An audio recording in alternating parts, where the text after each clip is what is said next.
Mesdames et messieurs, bonsoir. Nous sommes le vendredi 23 novembre. C'est un plaisir de vous retrouver avec African Time sur WP80 930 AM. Il est 21h à New York et 3h à Kinshasa. Vous suivez la principale édition de l'actualité africaine en français. Aïssa Taba au micro, Dambabou à la technique. Au sommaire, le retour du président mauritanien Mohamed Ould Abdelaziz est officiellement annoncé pour demain, samedi 24 novembre 2012. C'est l'effervescence à Nouakchott, mais le souhait de revoir M. Aziz à la tête de l'État n'est pas unanime. Notre correspondant Adam Ngaïdé y reviendra au micro de Dambabou.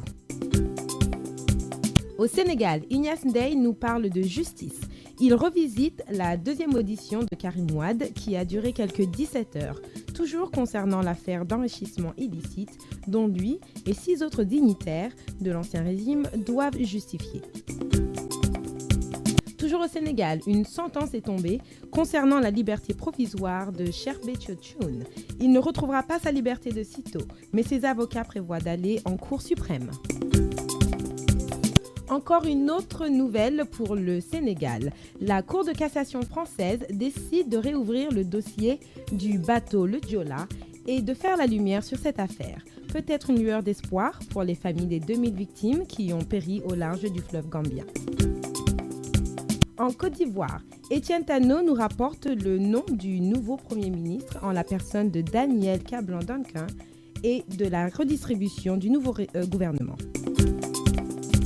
Toujours en Côte d'Ivoire, depuis hier, jeudi 22 novembre 2012, la femme de l'ancien président Simone Gbagbo fait l'objet d'un mandat d'arrêt international pour crime contre l'humanité. Au Bénin, Salomon Dessous nous informe que pendant que les travailleurs de la fonction publique menacent d'entrer en grève, un leader sud-africain trafiquant international de drogue se fait arrêter avec des valises fourrées de poudre blanche.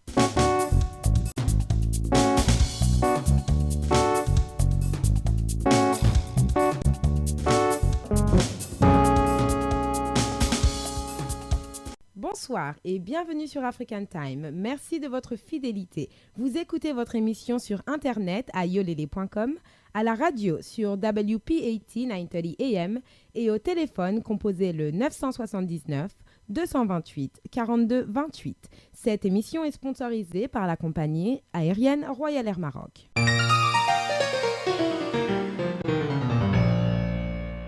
En République démocratique du Congo, l'offensive des rebelles du M23 a marqué le pas vendredi autour de Sac, dans l'est de la République démocratique du Congo, après l'échec d'une contre-offensive de l'armée ayant poussé des milliers de civils à fuir à la veille d'un sommet régional à Kampala sur cette crise. L'avancée du M23, qui a conquis mardi Goma, capitale du Nord Kivu, puis mercredi, la localité de Sac, à une trentaine de kilomètres à l'ouest, a été stoppée jeudi, à moins de 10 kilomètres du sud de Sac, après des combats opposant les rebelles à l'armée régulière, alliés à un groupe d'une milice locale, a indiqué à l'AFP une source onusienne. Selon un habitant de Ngoma,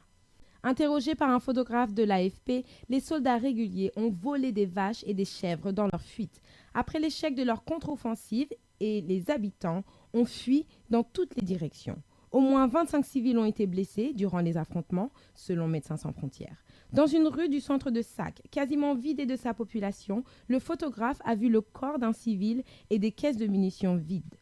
Sac est un verrou stratégique d'où partent notamment 2 routes, l'une au sud qui mène à Bukavu et l'autre à l'ouest à Massissi. C'est dans le territoire de Massissi qu'a commencé fin avril la mutinerie d'officiers et de soldats de l'armée devenue la rébellion du M23. Ce territoire était aussi l'un des fiefs de l'ex-mouvement rebelle Tutsi congolais du Congrès national pour la défense du peuple CNDP, dont sont issus la majorité des membres du M23. En Côte d'Ivoire, un nouveau gouvernement est en place. La semaine dernière, Étienne Tanno vous parlait des difficultés politiques qui ont mené Alassane Ouattara à dissoudre le gouvernement issu du rassemblement des Wefétistes. Eh bien, le chef de l'État ivoirien n'a pas chômé cette semaine. Il rétrécit le gouvernement de 42 à 29 ministres, incluant 4 nouvelles entrées, et l'honorable Daniel Kablan-Duncan en qualité de Premier ministre. Écoutons Étienne Tanno. Le nouveau gouvernement de la Côte d'Ivoire connu depuis le jeudi 22 novembre 2012. Après la dissolution le 14 novembre dernier de l'équipe d'Aoussou Chano par le président de la République Alassane Ouattara, il a formé un nouveau gouvernement avec comme Premier ministre Daniel Kablan-Duncan. De 40 postes de ministres précédemment, il compte désormais 29 membres. 11 ministres ont fait leur adieu, pendant que 4 autres ont effectué leur entrée au sein de cette nouvelle équipe gouvernementale. 6 ont tout simplement changé de portefeuille ministériel. C'est le cas de Didi Kofi Charles, l'ancien argentier ivoirien de l'ex-gouvernement qui a été élevé en homme d'État. Il a quitté le portefeuille du ministre de l'économie et des finances pour être le numéro 3 du nouveau gouvernement en tant que ministre d'État, ministre des Affaires étrangères. Par ailleurs, ce nouveau gouvernement mis en place a tenu son premier conseil des ministres au palais présidentiel sous la présidence du chef de l'État, Alassane Ouattara. Le procureur de la Cour pénale internationale a exhorté la Côte d'Ivoire à livrer à la CPI Mme Simone Idebabo, qui fait l'objet d'un mandat d'arrêt rendu public par la Cour le jeudi 22 novembre 2012 pour crimes contre l'humanité. Répondant au communiqué de la procureure de la CPI, la Gambienne Fatou Essonda, les autorités ivoiriennes ont déclaré que la Côte d'Ivoire dira au moment opportun si elle veut transférer à la Cour pénale internationale l'épouse de l'ancien président ivoirien, lui-même à La Haye. Handball pour terminer, Coupe d'Afrique des clubs champions 2012. L'Africa Sport tombe en quart de finale. L'Africa Sport est sorti de la Coupe d'Afrique des clubs champions dames à Tanger au Maroc. Les Aiglons du Côte d'Ivoire sont tombés en quart de finale contre le FAP du Cameroun par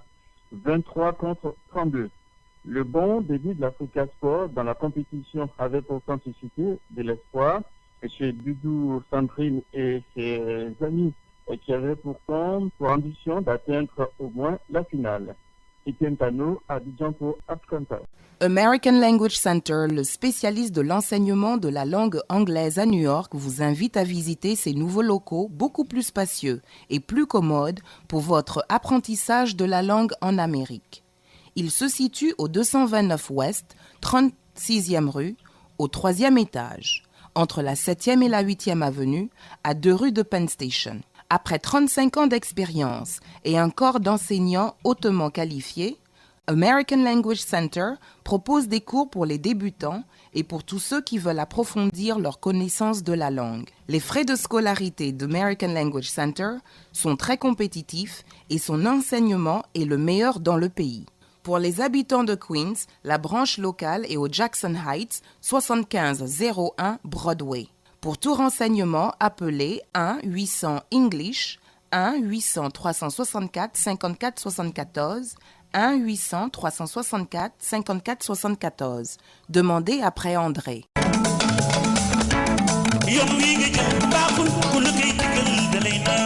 Votre compagnie aérienne préférée, Royal Air Maroc, est toujours à l'écoute de vos désirs et demandes.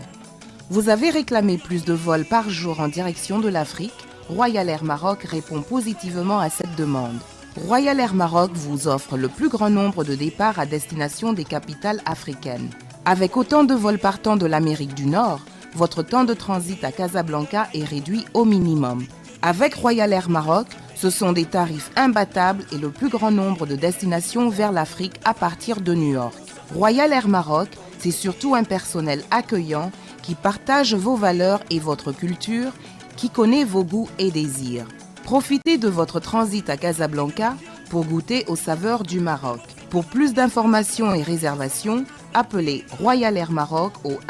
1-800-344-6726 ou visitez www.royalairmaroc.com.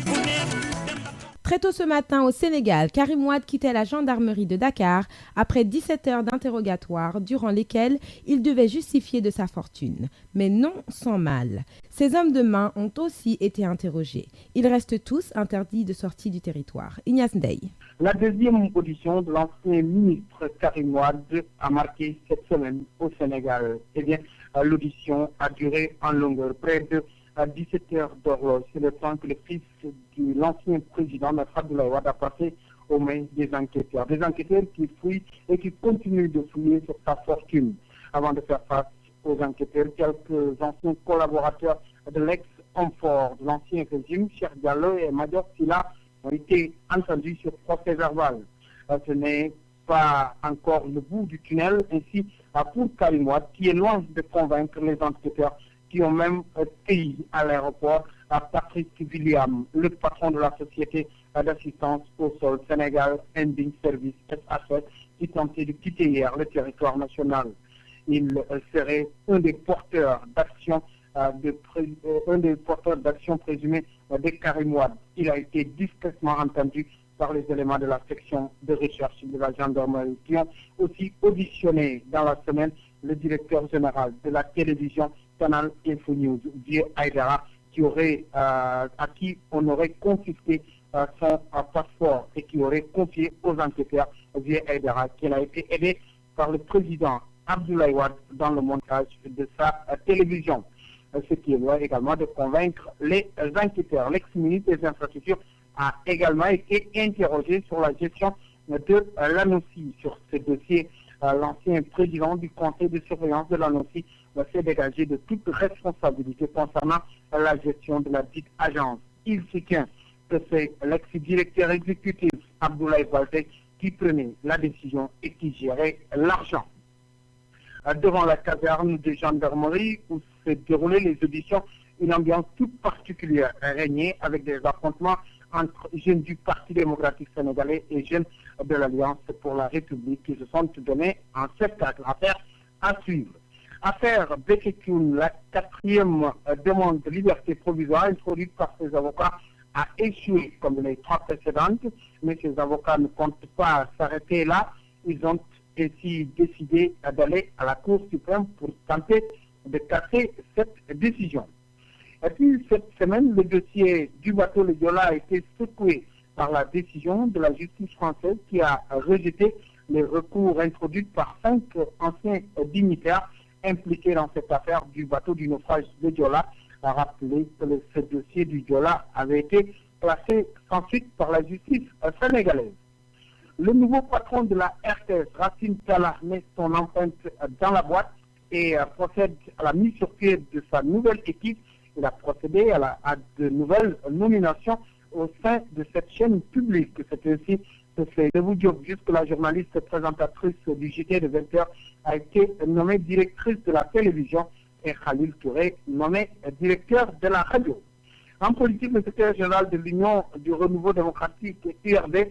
Djibo Leïtita, sort de son mutisme face à la presse ce vendredi. Il a fustigé le fait que certaines personnalités sont interdites de sortir du territoire. Pour Djiboka, l'État doit plutôt faire face aux préoccupations des populations qui ont pour nom la vie chère, la résolution des questions éducatives. Pape Diop, l'ex-président du Sénat, ancien maire de Dakar, officialise sa nouvelle formation politique, mais la présence à la cérémonie de l'ex-ministre des Affaires étrangères, Aline Badara Cissé, a suscité de nombreuses interrogations sur son avenir en politique. Et autre facette de l'actualité cette semaine au Sénégal, c'est la reprise des coupures d'électricité, qui a suscité l'ire des populations qui ont en même temps fustigé la décision de la Sénélec, la Société nationale d'électricité, de procéder à l'estimation des factures d'électricité. Ainsi va l'actualité cette semaine au Sénégal. À Dakar, pour African Times, Ignace Ndeye. En Mauritanie, c'est officiel. Mohamed Abdelaziz posera pied à Nouakchott demain. Il est attendu avec impatience par tous, mais visiblement pas pour les mêmes raisons. Si certains l'attendent pour reprendre le siège présidentiel, d'autres le préféreraient ailleurs, notamment le président de la coordination de l'opposition démocratique qui pense que le chef de l'État est physiquement et politiquement incapable de gérer le pays. Adam Ngaïdé au micro de Dambabou. Exactement. Après donc plusieurs jours de supputation, d'hypothèses, des rumeurs les plus folles, le président mauritanien officiellement rentre demain à Nouakchott, demain samedi. Et pour cette occasion, l'Union pour la République, qui est le parti au pouvoir, entouré de tous les autres partis qui appartiennent à la majorité présidentielle, est en train donc d'investir des moyens, de gros moyens, pour recevoir, accueillir le président de la République, qui serait aujourd'hui capable, en tout cas, de gérer le pays après une absence d'un mois. Donc, tout Nouakchott est mobilisé. Déjà, on entend de temps à autre des voitures avec des sonorisations très fortes, crier donc, parler du président, des gens qui écrivent des poèmes pour chanter, pour faire l'éloge du président de la République, de ses réalisations. Donc, Nouakchott est aujourd'hui bouillonnante. C'est une ville bouillonnante qui accueillera dans moins de 24 heures le président de la République, qui était, comme vous le savez, en convalescence en France, après de l'accident dont il aurait été victime le 13 octobre 2012. Donc cette opposition qui était au départ modérée par rapport à cet accident, aujourd'hui demande carrément le départ du président après ce meeting. L'opposition persiste ici, M. Dambabou. Moi, personnellement, j'ai assisté à ce méga meeting qui a eu lieu donc en face de l'état-major de l'armée nationale, et tous les leaders qui constituent, n'est-ce pas, cette opposition démocratique, l'UIFP, l'Union des forces du progrès, dirigée par le professeur Mohamed Mouloud, qui a fait toute sa formation à Dakar, qui est un historien de renom, Ahmed Ouldada, un économiste de renom, Saleh Ouljenana, qui est un ancien commandant de l'armée, Elou Mohamed Wade, qui fut président de la République, qui était pendant 21 ans le directeur de la sécurité nationale. Tous ces leaders ont réaffirmé, ont persisté, ils disent qu'il faut absolument le départ du président. D'abord, le président était incapable, avant même sa blessure, il était incapable de gérer le pays. Et aujourd'hui, il est incapable parce que tout simplement, il a été victime il est blessé mentalement, il est blessé physiquement. Et je pense que l'opposition est aujourd'hui déterminée, n'est-ce pas? Et ils l'ont réaffirmé qu'ils sont déterminés à combattre Oulaziz et qu'ils veulent qu'il y ait une transition démocratique et le départ du président Oulaziz et que le président du Sénat puisse assumer, n'est-ce pas, le pouvoir pendant cette transition. Pendant ce temps, l'opposition dite radicale, elle prépare un pèlerinage dans un village où il y a eu, paraît-il, des massacres. Le 28 novembre 1972, le pouvoir de Maoui a exécuté 28 négro-africains, parmi eux des officiers et des sous-officiers, et ils les ont tous enterrés dans une fosse commune. Et à Solimaré, il y a eu des exécutions de civils et de certains militaires qui ont été aussi enfouis dans une fosse commune. Et c'est justement pour célébrer le 28 novembre de cette année 2012 que cette opposition dite radicale organise des pèlerinages dans ces deux sites où il y a bien entendu des fosses communes. Et pour rappel à vos auditrices et à vos auditeurs, il n'y a pas seulement des fosses communes à Solimaré, il y en a d'autres dans d'autres villes et villages qui ont été recensés, n'est-ce pas, par cette opposition dite radicale. Merci beaucoup, Adam Ngaïdé. Bon séjour en Mauritanie. Vous aimez les belles chaussures? Alors écoutez bien. Gora Sneakers au 40 Ouest, 31e rue, entre la 5e et Broadway est l'endroit idéal. Chez Gora Sneakers, il n'y a pas de contrefaçon, tout est original. Vous y trouverez Timberland, Nike, Reebok, Sebago, Adidas et j'en passe les meilleurs. Désormais, vous trouverez chez Gora Sneakers des casquettes et des jeans des plus grandes marques. Alors, ne faites plus attendre vos pieds, offrez-leur des chaussures de qualité. Gora Sneakers, c'est au 40 Ouest, 31e rue, entre la 5e et Broadway, en face du poste office. Téléphone 212 695 64 92. 212 695 64 92.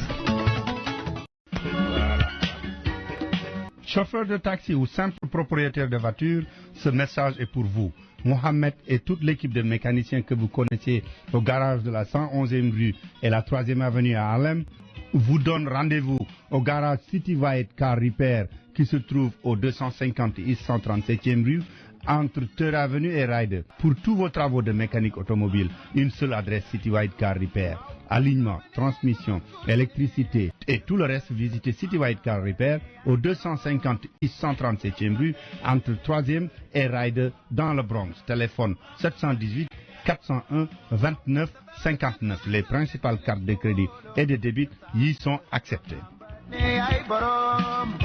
Les travailleurs du Bénin et le gouvernement de Boni Yayi ne s'entendent vraiment pas. La fonction publique menace de mettre en œuvre son plan de grève qui peut aller de 72 heures à une durée illimitée. Les explications de Salomon Dossou. Grève d'avertissement de 48 heures à compter du 4 décembre prochain. Et si rien n'est fait, paralysie totale de tous les secteurs d'activité de l'administration publique béninoise. Cette résolution est issue de l'Assemblée générale en date du 22 novembre dernier. Militants et responsables des organisations syndicales de base entendent par là protester contre le refus manifeste du gouvernement de Boni Yayi de prêter une oreille attentive aux principales revendications nées des mouvements de débrayage intervenus courant janvier-février 2012. Ces syndicalistes ont suivi le point des travaux de la commission de concertation et de négociation gouvernement centrale syndicale du 7 novembre dernier. Il ressort de ce compte rendu que le gouvernement n'envisage aucune mesure en ce qui concerne la valorisation de la fonction enseignante, principale revendication. Ce cadre est qualifié de mépris du gouvernement par les syndicalistes, mais en grève à compter du 4 décembre prochain tous les travailleurs béninois. Lutte contre la délinquance à Cotonou, ces 4 toxicomanes sont tombés hier dans la nappe de la police nationale.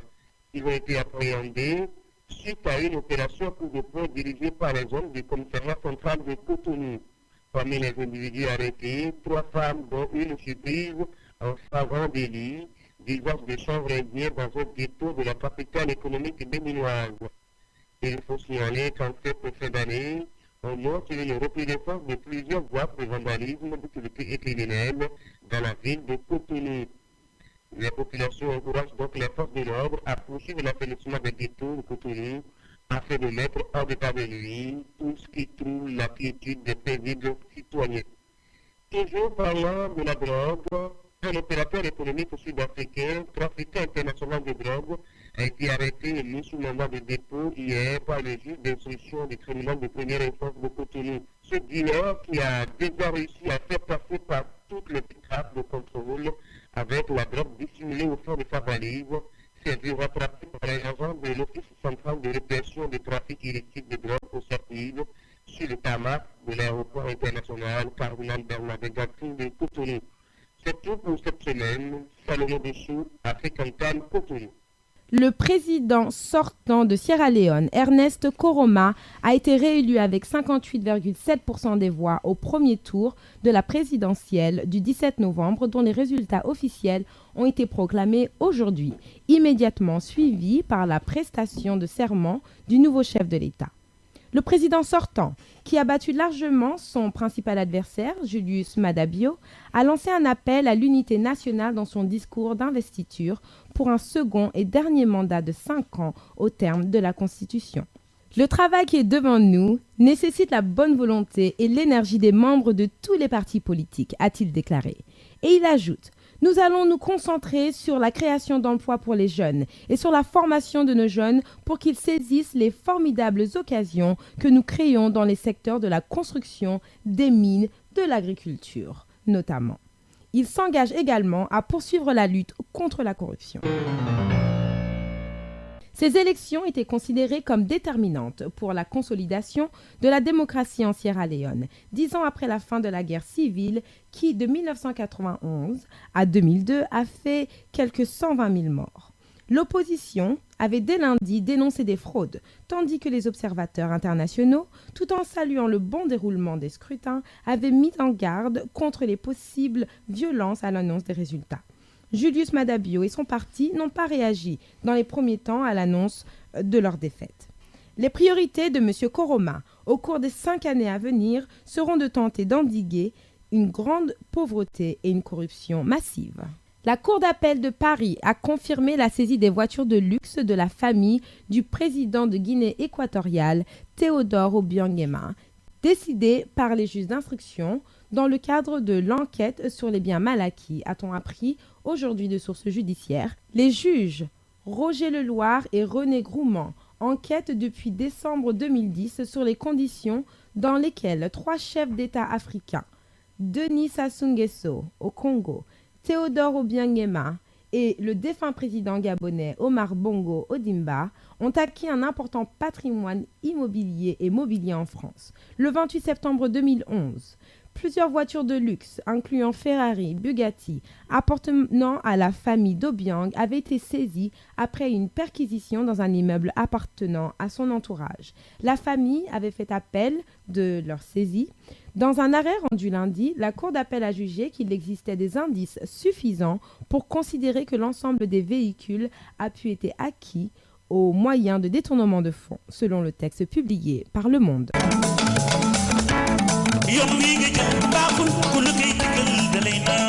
Votre compagnie aérienne préférée, Royal Air Maroc, est toujours à l'écoute de vos désirs et demandes.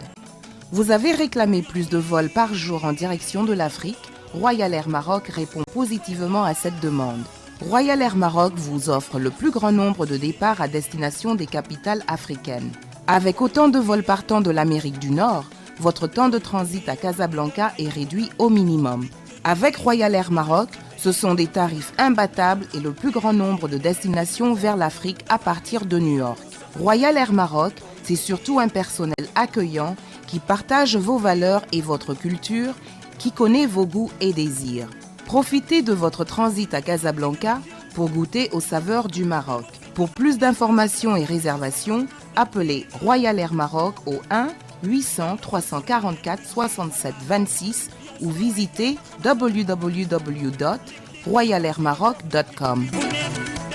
Et nous ouvrons la page magazine de cette rédaction avec notre invité du jour, Cher Tidjane Gadio, dans une interview signée Dambabou. Cet ancien ministre des Affaires étrangères du Sénégal vient de créer l'IPS, Institut panafricain de stratégie. L'organisme est situé à Dakar, a pour objectif la paix, la sécurité et la gouvernance et cible les leaders et intellectuels africains. On y parlera notamment de géopolitique et de géostratégie pour un continent africain qui vit sous de nouvelles menaces de destruction. Écoutons. Voilà, donc comme vous l'avez indiqué, nous avons fait le constat que beaucoup de cadres africains qui ont acquis une expérience solide dans les relations internationales, dans la diplomatie internationale, dans la géopolitique, la géostratégie, souvent après leur mandat dans les appareils d'État, se reculent complètement et ne capitalisent pas leur expérience pour le continent africain. Donc sur cette base, un groupe d'experts panafricanistes, n'est-ce pas, très engagés pour l'Afrique, s'est réuni et ce groupe d'experts va du Zimbabwe, de l'Afrique du Sud, au Sénégal, au Mali, à beaucoup de pays du continent. Et ensemble, nous avons décidé que Dakar était une capitale assez bien placée pour porter un institut panafricain de stratégie, paix, sécurité et gouvernance. Ce que nous essayons de dire, c'est un certain nombre de messages. À côté de la gouvernance qui est essentielle pour le développement de nos pays, pour l'équilibre des institutions, pour le respect des droits des citoyens, pour des élections libres, crédibles, transparentes et autres, pour le respect des droits humains. En dehors de cette gouvernance, l'Afrique aujourd'hui, avec la crise du Mali,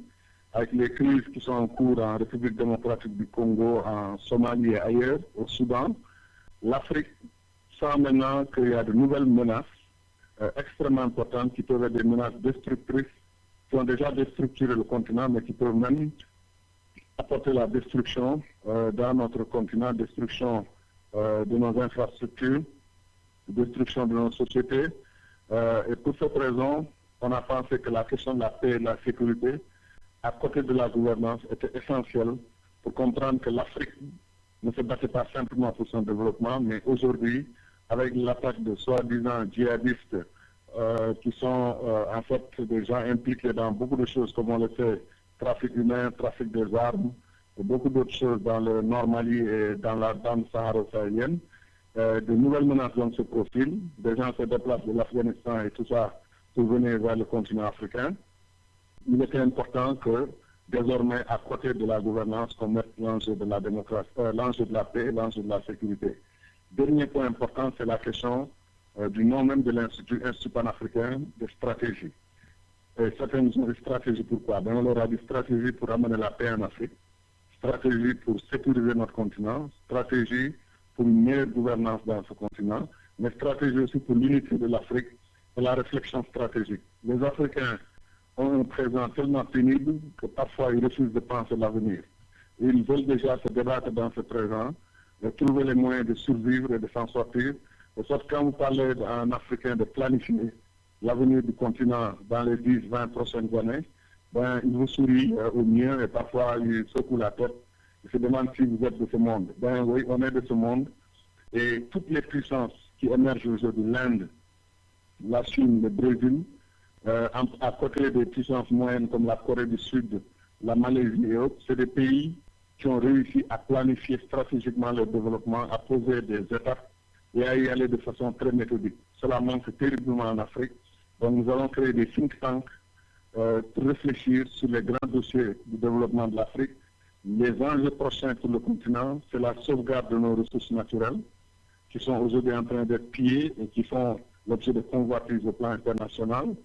L'enjeu de l'Afrique, c'est donner l'alimentation, la nourriture, l'agriculture, la protection de nos terres.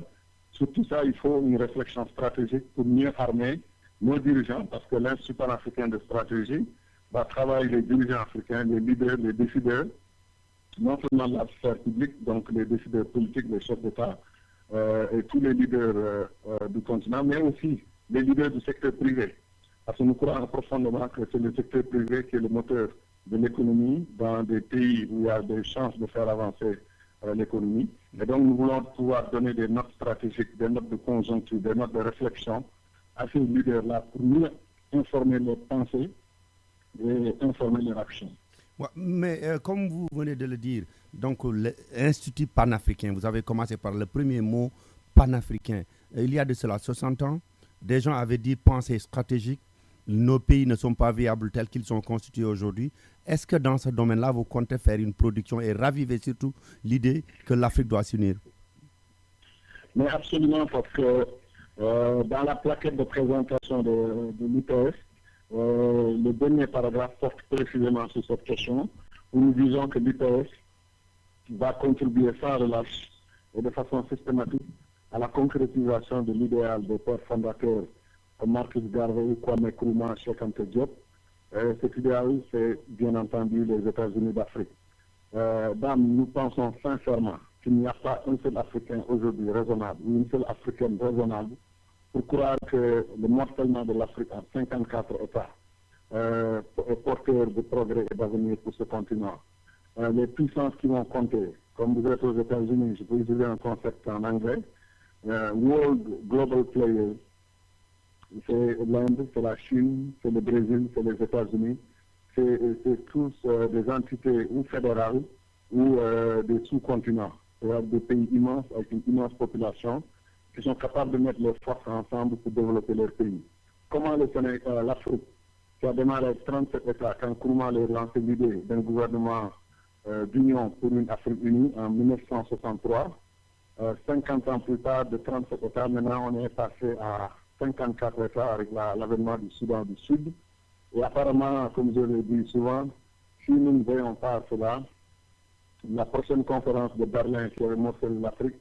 se fera sous nos yeux, ici même en Afrique, et les séparatismes vont encourager des sécessions territoriales, l'avènement de nouveaux États. Comme vous le savez, certains ont le dessein, qui n'est plus secret d'ailleurs, de plus en plus, de morceler la République démocratique du Congo en plusieurs États et ensuite de les fédérer. Certains disent que la fédération du Nigeria n'est pas viable. Ils veulent casser le Nigeria en plusieurs États. Et je ne sais pas si les Africains ne prennent pas conscience des dangers et des nouvelles menaces contre notre continent et l'intégrité de nos États, si nous n'allons pas vraiment tendre faciliter le démantèlement de ce continent, alors que tout le monde est d'accord que l'Afrique est l'avenir du monde. L'avenir du monde en termes de population très jeune. L'Europe vieillit, l'Asie vieillit, l'Afrique rajeunit par la grâce de Dieu. Bientôt en 40 ans, l'Afrique aura 2 milliards d'habitants, donc plus d'1 milliard de jeunes. Vous imaginez, 1 milliard de jeunes, les forces vives que le monde entier cherche se trouvent en Afrique, et un tiers des réserves naturelles du monde logées dans ce continent. Eh bien, en Wolof, on aurait dit que Yalla Defale est une barre. La balle est dans notre camp. Se pose maintenant la question du leadership. Est-ce qu'on aura des leaders qui ont le sens de l'histoire, le sens de la mission, le sens du destin, qui comprennent que leur destin est de bâtir les États-Unis d'Afrique et d'aider ce continent à relever la tête et à faire partie de ceux qui décideront l'avenir du monde dans 10-20 ans. Je sais que du courage, vous en aurez besoin. Mais parlons maintenant du lancement de l'Institut que vous préparez aujourd'hui. Comment cela va se dérouler? Donc, demain, samedi, nous aurons, disons le samedi 24 novembre, nous aurons une journée de réflexion sur les thèmes majeurs de l'IPF. Donc, on aura un atelier sur la gouvernance en Afrique, un atelier suivi d'un atelier sur la paix en Afrique, un atelier sur la sécurité et un atelier sur la réflexion stratégique. Donc 4 ateliers avec d'éminentes personnalités africaines et internationales qui vont participer, dont Chris Fumonio du NDI des États-Unis, dont Abdallah de Mauritanie, qui est un éminent diplomate africain, dont Madame Diabaté Tening, qui a écrit des ouvrages sur la paix et la sécurité, qui est ivoirienne, etc., etc. On a une longue liste de personnalités. Le professeur Molefi, qui était à Santé, qui s'est déplacé de Philadelphie pour venir apporter la contribution de la diaspora au lancement donc, de l'IPS. Nous ferons cela donc demain samedi. Dimanche, on va travailler sur les rapports. Et lundi, il y aura une inauguration solennelle de l'Institut par son Excellence M. Macky Sall, président de la République du Sénégal, qui a accepté d'être un des principaux parrains de l'IPS et qui donc nous apporte tout son soutien et tout son concours. Il sera là, Inch'Allah, lundi à 10h pour une séance solennelle d'ouverture de l'Institut, entre 10h et midi. Il y a beaucoup d'autres chefs d'État qui avaient souhaité participer. Certains ont eu malheureusement des empêchements de dernière minute ou des événements nationaux importants. Mais nous avons aussi donc le parrainage du président Idriss Déby du Tchad, qui est incontournable sur les questions de sécurité en Afrique. Le président Issoufou du Niger, qui joue un grand rôle dans la promotion de la gouvernance et de la défense du continent, notamment dans le cas de la crise au Mali. Nous avions Joyce Banda de Malawi, qui souhaitait aussi être avec nous, et Mme Helen Sirleaf Johnson du Libéria. Donc voilà, mais avec ces pays vont envoyer de hauts représentants qui sont à côté du président Macky Sall, un émissaire aussi de Sa Majesté le Roi du Maroc, un émissaire de la République de Mauritanie de très haut niveau, probablement aussi de la Guinée-Conakry, etc., etc. Donc vraiment, ce sera une journée très, très panafricaine. Et dans l'après-midi, nous ferons la première réunion du conseil d'administration de l'IPF. Et dès mardi, on va se retrousser les manches et se mettre au travail. Merci beaucoup, Cheikh Tidiane Gadio. Merci, dame. Merci. Et African Time fait partie aussi des programmes fondateurs de l'IPF. Hein. Si on remonte à près d'une vingtaine d'années, ou plus, où toi et moi, on a mené ce combat-là pour l'Afrique. Donc, je souhaite que l'IPF ait une excellente collaboration avec African Time, qui est une véritable institution panafricaine. Absolument, on aura cette collaboration. C'est même naturel. Merci. Merci.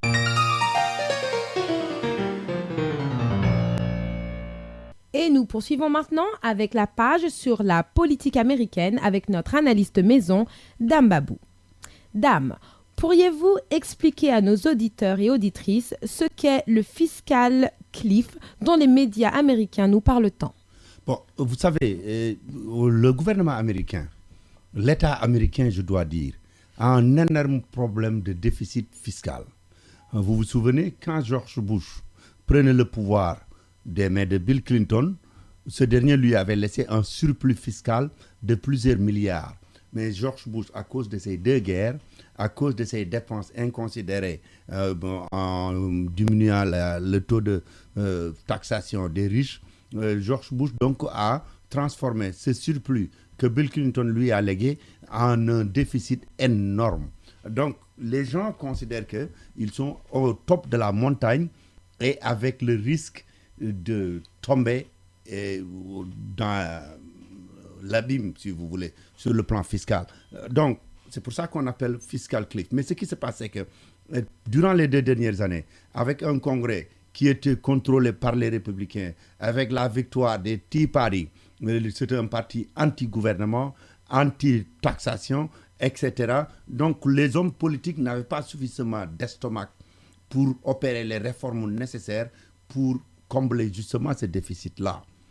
Mais pour s'en sortir, à la fin de l'année dernière, il fallait absolument trouver un accord ou bien le gouvernement américain allait tomber en défaut, ne pas être en mesure de payer ses dettes, ce qui allait être une catastrophe mondiale, parce que vous savez, le gouvernement américain vend des coupons de trésor, emprunte de l'argent à beaucoup de pays, y compris la Chine. Beaucoup de banques allaient tomber, donc ça allait être une catastrophe. Donc, les politiciens, démocrates comme républicains, au lieu de prendre leur courage à 2 mains, ils se sont dit, bon, on se met d'accord sur des actions à entreprendre à la fin de l'année 2012. Si on n'arrive pas à trouver un accord, c'est automatique, on va couper 1 milliard des dépenses et on va faire revenir le taux de taxation que Bill Clinton avait laissé, 39% pour les gens qui sont riches, et même les gens pauvres, en tout cas à revenus intermédiaires, leur taux de taxation allait être revu à la hausse. C'est pour ça qu'on s'est dit, si on n'arrive pas à se mettre d'accord, les républicains pensaient probablement qu'avec la victoire du Tea Party, il y avait une défaite probable de Barack Obama. Ils allaient donc décider de facto de maintenir un taux bas de taxation pour les riches et aller couper des dépenses au niveau des programmes les plus populaires. Mais il se trouve que maintenant Barack Obama est réélu,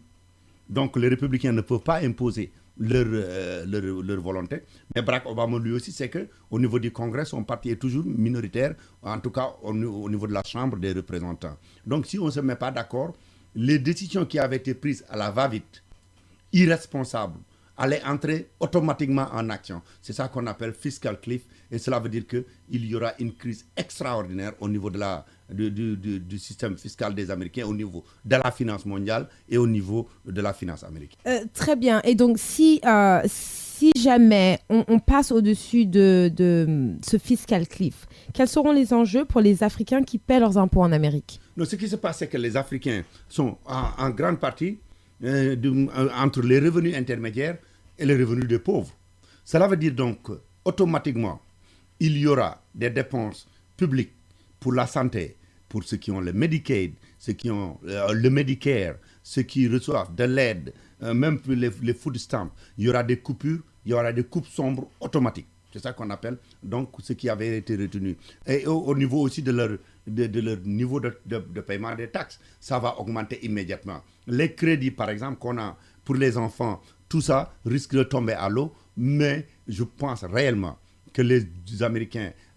les hommes politiques américains n'ont pas suffisamment le courage de laisser ça passer, d'autant plus que Barack Obama est extrêmement ferme sur cette question-là. Il dit qu'aucun accord ne sera signé qui ne comprend pas l'augmentation du taux de taxation des riches, mais qui ne touche absolument pas le niveau des les pauvres et les revenus intermédiaires, qui vont jusqu'à $250,000 pour une famille de 4 personnes par an, jusqu'à un revenu de $250,000. Barack Obama dit qu'il n'y aura pas une augmentation d'un penny pour ces gens-là, et il y aura absolument une augmentation des taxes pour les riches. Sinon, il va opposer son veto. Et je pense que les républicains aujourd'hui n'ont pas suffisamment de pouvoir politique ni le courage politique d'imposer l'arrivée de ce fiscal cliff. Dambabou, merci. Voilà, chers auditeurs, c'est déjà la fin de cette édition. J'espère que vous avez passé un joyeux Thanksgiving hier et surtout que vous avez mangé beaucoup de dinde. Mais aussi, avant de nous quitter, j'aimerais souhaiter une très bonne année Tom Kharit à tous nos auditeurs musulmans. Dans un instant, Dambabou prendra le micro pour le journal en Wolof. On se retrouve vendredi prochain pour une nouvelle édition d'African Time sur WP80 930 AM.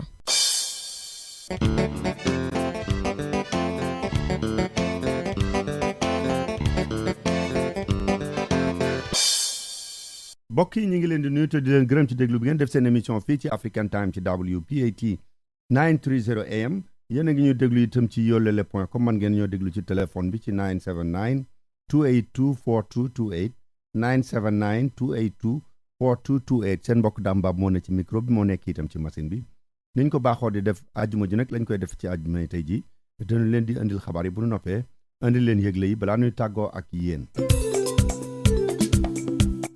Karim Wade yàgg na fa lool ba mu ëpp fukki waxtoog juróom ñii naan fukki waxtoog juróom ñaar nee nañu moom lañ ko toogloo ca gendarmerie ba yemuñu itam ci di ko laaj moom kenn ña ngay laaj ña nga xam ne ñoo ko jege woon ca jamono yooya am na ñooñ ba ñu bëggee génn réew ma sax dañ leen ne du ñu mën a dem ñoo nga koy laaj itam affaire amnistie ba mais dafa mel ne dane laaj leen ko Ablaye Baldé la bàyyam waxoon loolu yëpp Pape Ndaw dana ci dellu seeg ñun Pape Ndaw dana dellu seeg ñun itam ci li nga xam ne mooy mbiru Cheikh Béthio Thioune ñaanati woon na li nga xam ne moom mooy liberté provisoire cour ba nee na ko déedéet da ngay resté ci kaso bi léegi cour suprême moom moo ko desee Pape Ndaw danañu expliquer loolu yëpp nu mu demee Pape Ndaw dana dellu seeg ñun itam ci yeneen xabaar yoo bari yoo xam ne ña ngi koy waxtaane ci réew ma mu mel ne kon ñi nga xam ne ñoom ñooy liggéey ca gouvernement ba comme ñaata fonctionnaire la réew ma di fay ndax ñoom ñëpp ñu ngay xëy si wala ña ngay gont si wala dañ leen di fay te duñu leen gis loolu yëpp Pape Ndaw dana ci ñëw ak ñun leeral ñu ko ñi nga xam ne itam fal nañ leen ñu bees ci ministre conseil des ministres bi nga xam ne moo amoon démb loolu Pape Ndaw dana ci ñëw ak ñun Pape Ndaw danañu wax ni itam ne Walfadjri ci ko moom di Sidi Lamine Niass nee na daal ya fa nekk yëpp ci ay journaux mënatu la wéy yan ba diis na ba am na ci yoo xam ne dana ko yenniku may ko ña nga xam ne ñoo doon liggéey ak moom am na itam ñoo xam ne ay kilifa la ñu woon ca Marsassoum ndekete yoo gars yi nee nañu yamba bi daal suñ ko bayee ñoom ñoo koy yóbbu di ko jaayewaat bal fi mu nekk nii ñi ngi leen di topp loolu yëpp daana ci waxtaan ak Ndaw lu jëm ci mbiri làmb ci xam ngeen ne jamono yi bari na coow lool ñaan combat ñoo nar a am ren yan ñoo naru la am yan promoteur ñoo nar a taxawali combat ak yan ñoo taxawal ba noppi ak mbiru Luc Nicolaï bi loolu yëpp Xaadim Samb dina ñëw gën ñu koo leeral ba mu leer naññ bokk yi kon loolu moo gën a am solo ci li ñu fas yéene waxtaanee ak yéen ñu daal di ñëw kon jublu ci loolu.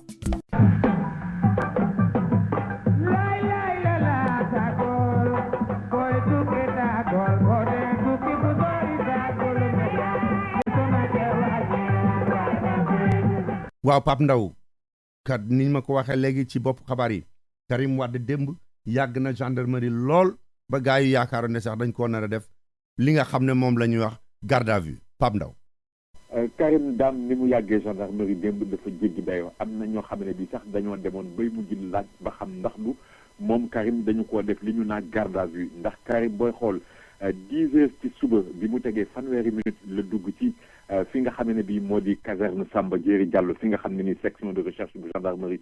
fa la nekk ci Colobane mi ngi fa génn daanaka ci fajar gi ndax bi ñu demee ba ñetti waxtu teg fanweeri minute maanaam bi suuf seddee guy ci la Karim Wade door a génn foofee fekk sax am na benn yoon boo xam ne bi dañu demoon ba jàpp ne manga di génn ndax am nañu toogoon di xaar ba xam fan lay mujj ñooñu commencé yooxoog di kontaan ak di wane seen mbégte ndax Karim a ngi génn ñu dem gis ne du moom ñu daal di continuer di xaarandi daal ba ni ma la ko waxee sànq bi ñu demee ba ñetti waxtu teg fanweeri minute booba suuf sedd na guy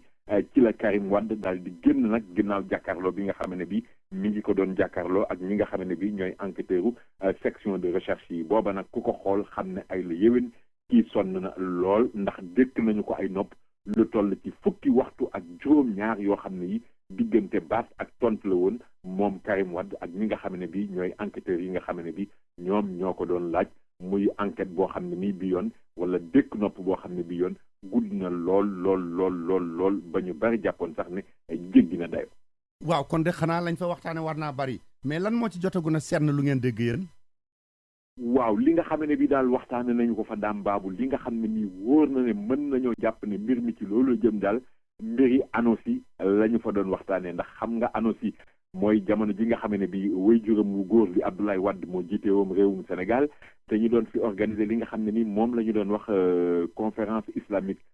di OCI bi booba ba nga xamee ne bi Sénégal daf ko doon amal dañu jëloon mbir yi dénk ko Karim moom mu jiite yëf yi doon ko dox ak di ko toppatoo ak di ko lijjanti naam nag booba it moom ak Abdoulaye Baldé ñoo ci àndoon ba sax ñu ngi wax naan lu bari loo xam ne nii ñu ngi ko doon tuumal daal moom Karim daf ko doon jéem a yenneeku ci ki nga xam ne bii moo di Abdoulaye Baldé donte ci woo yi nga xam ne bii ñu ngi ko doon woo ndax bul fàtte ne bii mooy ñeenteelu yoon ñu koy woo muy ñëw di teew ci kanamu enquêteurs yi wooteem bi mujj laataa bii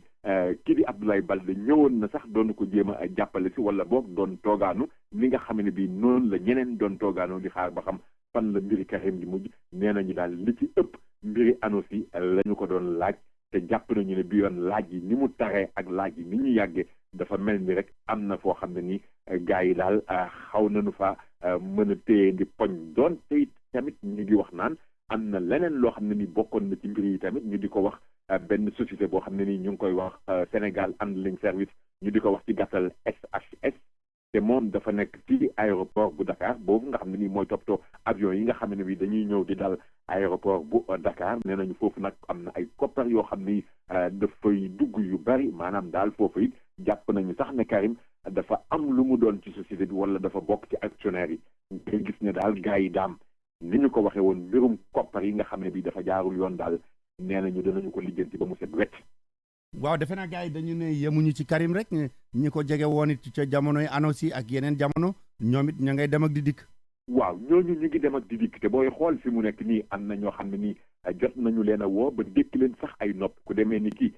suñu benn mbokk ndax mën nañoo jàpp ne taskat xabaar la Maajo si la xam nga ne nekkoon fi jamono RTS moom te mujjoon di liggéey Karim moom woo nañu ko dékk ko ay nopp ak i tamit keneen koo xam ne nii ba tey ci sunu mbokk yi la ñu di ko Cheikh Diallo moom itamit woo nañ ko dékk ko ay nopp ku ñuy wax Tidiane Tamba it woo nañu ko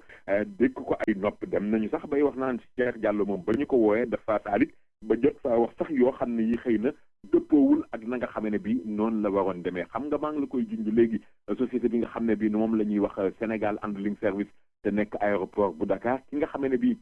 moom moo ko jiite moom sax i tamit woo nañu ko muy Patrick Williams te Patrick Williams moomu dafa doon jéem a génn li nga xam ne bii mooy réewum Sénégal maanaam bëggoon jël avion jaaree aéroport tukki waaye foofu moo doon jéem a defee tukki bi fa la ko gars yi ne nag yow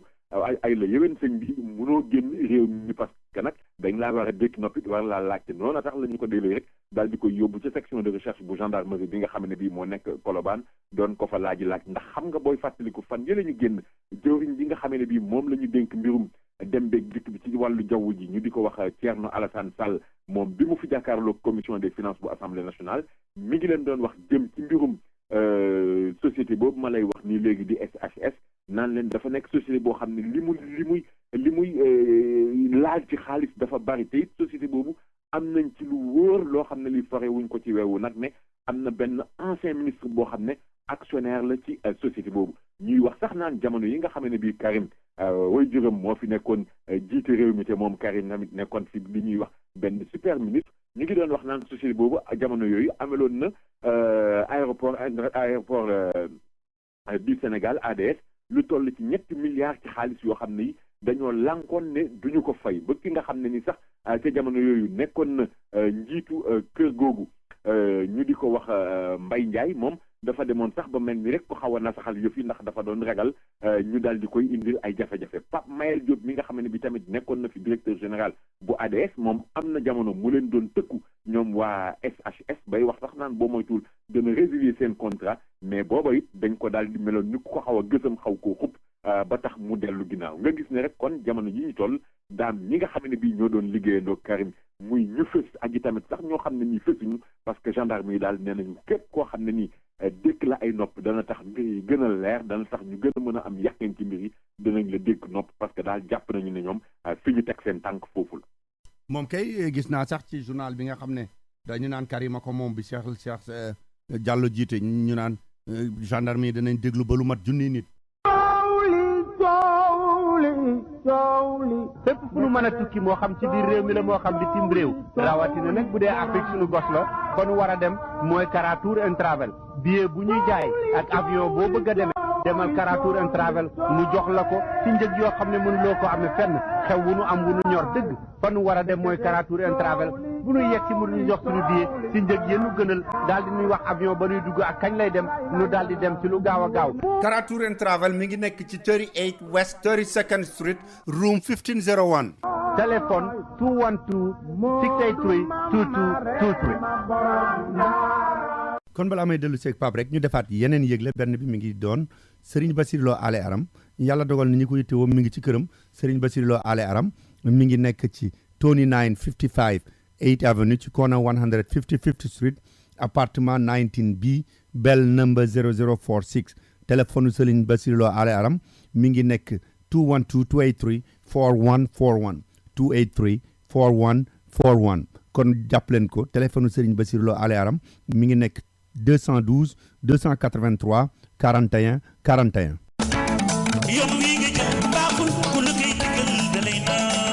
xam ngeen ne Royal Air Maroc lu mas a nekk seen yitte daf ci taxaw lu ngeen ko laaj dana ci def la mu man moo tax ba ngeen ko ne na vol yi yokku ba dem bi yomb da koo yokk Royal Air Maroc am na ay vol yu bari yoo xam ne day jóge fii ci New York di dem ci lu mat daanaka fanweeri réew ci Afrique te nag Royal Air Maroc bi yéen leen di jaay na muy yombe kenn du leen ko mën a wax te nag bu ngeen duggee Royal Air Maroc bu ngeen wàccee ba Maroc dem Casablanca soxlawu leen visa man ngeen a génn doxantu ji jënd seen i marchandise seet dëkk ba door a déparaat te nag Royal Air Maroc ña fay liggéey seen i bokk lañu yéen a bokk aada xam li ngeen bëgg ak li ngeen di bañ kon nag bu ngeen di tukkeeti dem leen fa mu gën a yombe te gën faa baaxe muy Royal Air Maroc laaj leen ko seen agent de voyage wala ngeen woote 1-800 344 6726 1-800 344 6726 wala ngeen visiter seen website royalairmaroc.com.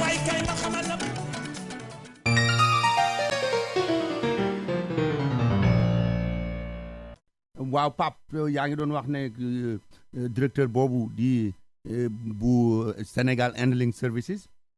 day doon bëgg a génn ñu tere ko mais defe naa du moom kenn rek la ñu ne dootu leen jéggi wàllaa dex de. non du moom rek daam wàllaa dex moom fi mu nekk nii gaalu loo coog féeye ci yem defe naa ne pour nit jéggi ko di nga am firnde yu leer wala kayit yu leer wala boog tudd ñu sa tur ci lenn loolu mooy tax doo mën a dem ndax gis nga rek booy xool fi mu nekk nii fan yi ñu toll ku demee ni ki par exemple Abdoulaye Baldé xam nga Abdoulaye Baldé mi ngi toll ci kuréel gi nga xam mi ngi bokk ci kuréel gi nga xam ne nii kon maire francophone yi ñoom ñoo ko circuité loolu yi tamit tax ñu daal di ko përie woon ci benn daje boo xam ne bi ñoom dañu ko amoon ca Paris di pays réewum France ñu waroon faa dem mais bi nga xam ne bi Abdoulaye Baldé moom ñëw na aéroport bëgg a jël avion dem ci délégation ba mu bokkoon dañ ko ne déet sëñ bi yow nag bokkoo ci ñi nga xam ne bi war nañoo mën a jéggi li nga xam ne bi moo di aéroport bi pour daal di dem ba tax na sax tey jii moom ñi nga xam ne bii moo di ay avocat ñi koy layal dañu wax ne ñoom danañu daal di dem kalaame ji ñi nga xam ne bii ñooy gars yi daal parce que dañoo jàpp ne léeg-léeg dañuy jéem a xëtt sars ak dañuy jéem a jéggi gis nga yenn kàngami PDS yi demee ni ay ñoom Omar Sarr ñu ngi leen wax naan yéen seen juróom-ñaari xel bu mu xalaat a génn réew parce que Omar Sarr sax ñu ngi wax naan boo moytuwul bu ñu paree ci Karim danañu ko woo moom ndax juróom fukki milliards ak ñaar yi nga xam ne bii moom la ñu doon wax naan moom la ñu dugaloon ci mbënd mi te jamono yooyu Omar Sarr moom moo yoroon urbanisme ak assainissement ak yenn yi nga xam ne bii moom moo jublu woon ci mbir yooyu nee nañu il faut ñu woo ko moom itamit dékk ko nopp te bul fàtte nañu demee ni ki ay ñoom maître Madické Niang ay ñoom dégg nga ma Modou Diagne Fada ay ñoom Ousmane Ngom gars yooyu yëpp ñu ngi leen di wax naan danañ leen woo danañ leen dékk nopp ba tax na ñoom ñëpp tamit dañ leen wax ne bu ñu tukki ba booy xool ko demee ni ki sax Djibo Ka nga xam ne nii nekkoon na fi ci gouvernement Abdou Diouf waaye wëlbati kuwaati àndaat ak maître Wade ba ni Abdoulaye Wade di daanoo moom mi ngi wax naan tey jii ñi nga xam ne bii ñoom ñoo jiite réew mi war nañoo seet nag neneen lu ñuy doxale bu wutee ak ni nga xam ne bii noonu la ñuy def parce que daal bëgg fee nekk di indi ay demale ka fekkale ak i tamit naan gars yi di ngeen génn ak du ngeen génn noonu nga xam ne bii noonu la ñu ko bëgg a doxalee daal du ni nga xam ne bii moom moo war a jaadu parce que dañu ne doo génn réew mi kooku balañ koo wax nit dafa war a fekk mu nekk loo xam ne nii lu jéggi dayoo la waaye ci mbiru ay demale ka fekkale rek wala ay enquêtes yoo xam ne ñu ngi koy def bu ñu bëggee taxaw di wax nit ñi naan du ngeen génn naka dafi yëpp nee na daal noonu du ni nga xam ne bii noonu la ñu war a doxalee mais nag lu mën a am daal daam loo ci mën a dégg moo di gendarme yi moom nee nañu enquête bi moom danañu ko wéyal ba mu leer nañ. waaw Pape kon dafa mel ne responsable PDS yi ñoom it xam nañ ne tangam lu nga yuux fekk muy sa gos ñoom it lu yëfee gudd ñëw nañ taxawu Karim ba heure ba mu fa jógee. waaw ñëw nañu taxawu Karim parce que xam nga nag dafa mel ni léeg-léeg dafa mel ni mbir mi taxawu nit la waaye tamit jéem a xool ndax caax bi du la laawaale parce que xam nga maa ngi lay wax léegi gars yi nga xam ne bii limoon nañ leen naan ñoom ala kulli aal danañu séq waxtaan ak ñi nga xam ne nii ñooy gendarme yi ñu dëkk leen nopp mais xam nga Karim Saay bu ñu ko wooyee waa parti démocratique sénégalais dañuy jéem a dem taxawu ji ko ñu demee ni ki ay ñoom Doudou Wade mi nga xam ne jarbaat la ci Ablaye Wade nekk kon kilifa ci Karim ñu demee ni ki ay ñoom Omar Sarr ay Modou Diagne Fada ay Ousmane Ngom ak tamit sax ay militants yoo xam ne xëy na amuñu tur ñoom dañuy daal di dem fi nga xam ne bii mooy gendarmerie Colobane di jéem a xaar nag gis nga Karim démb la mu fay yàgg la muy gudd la muy dem ba suuf sedd am na ñoo xam ne ñu ngi taxawoon rek di ko xaar ne du ñu dem te xamuñu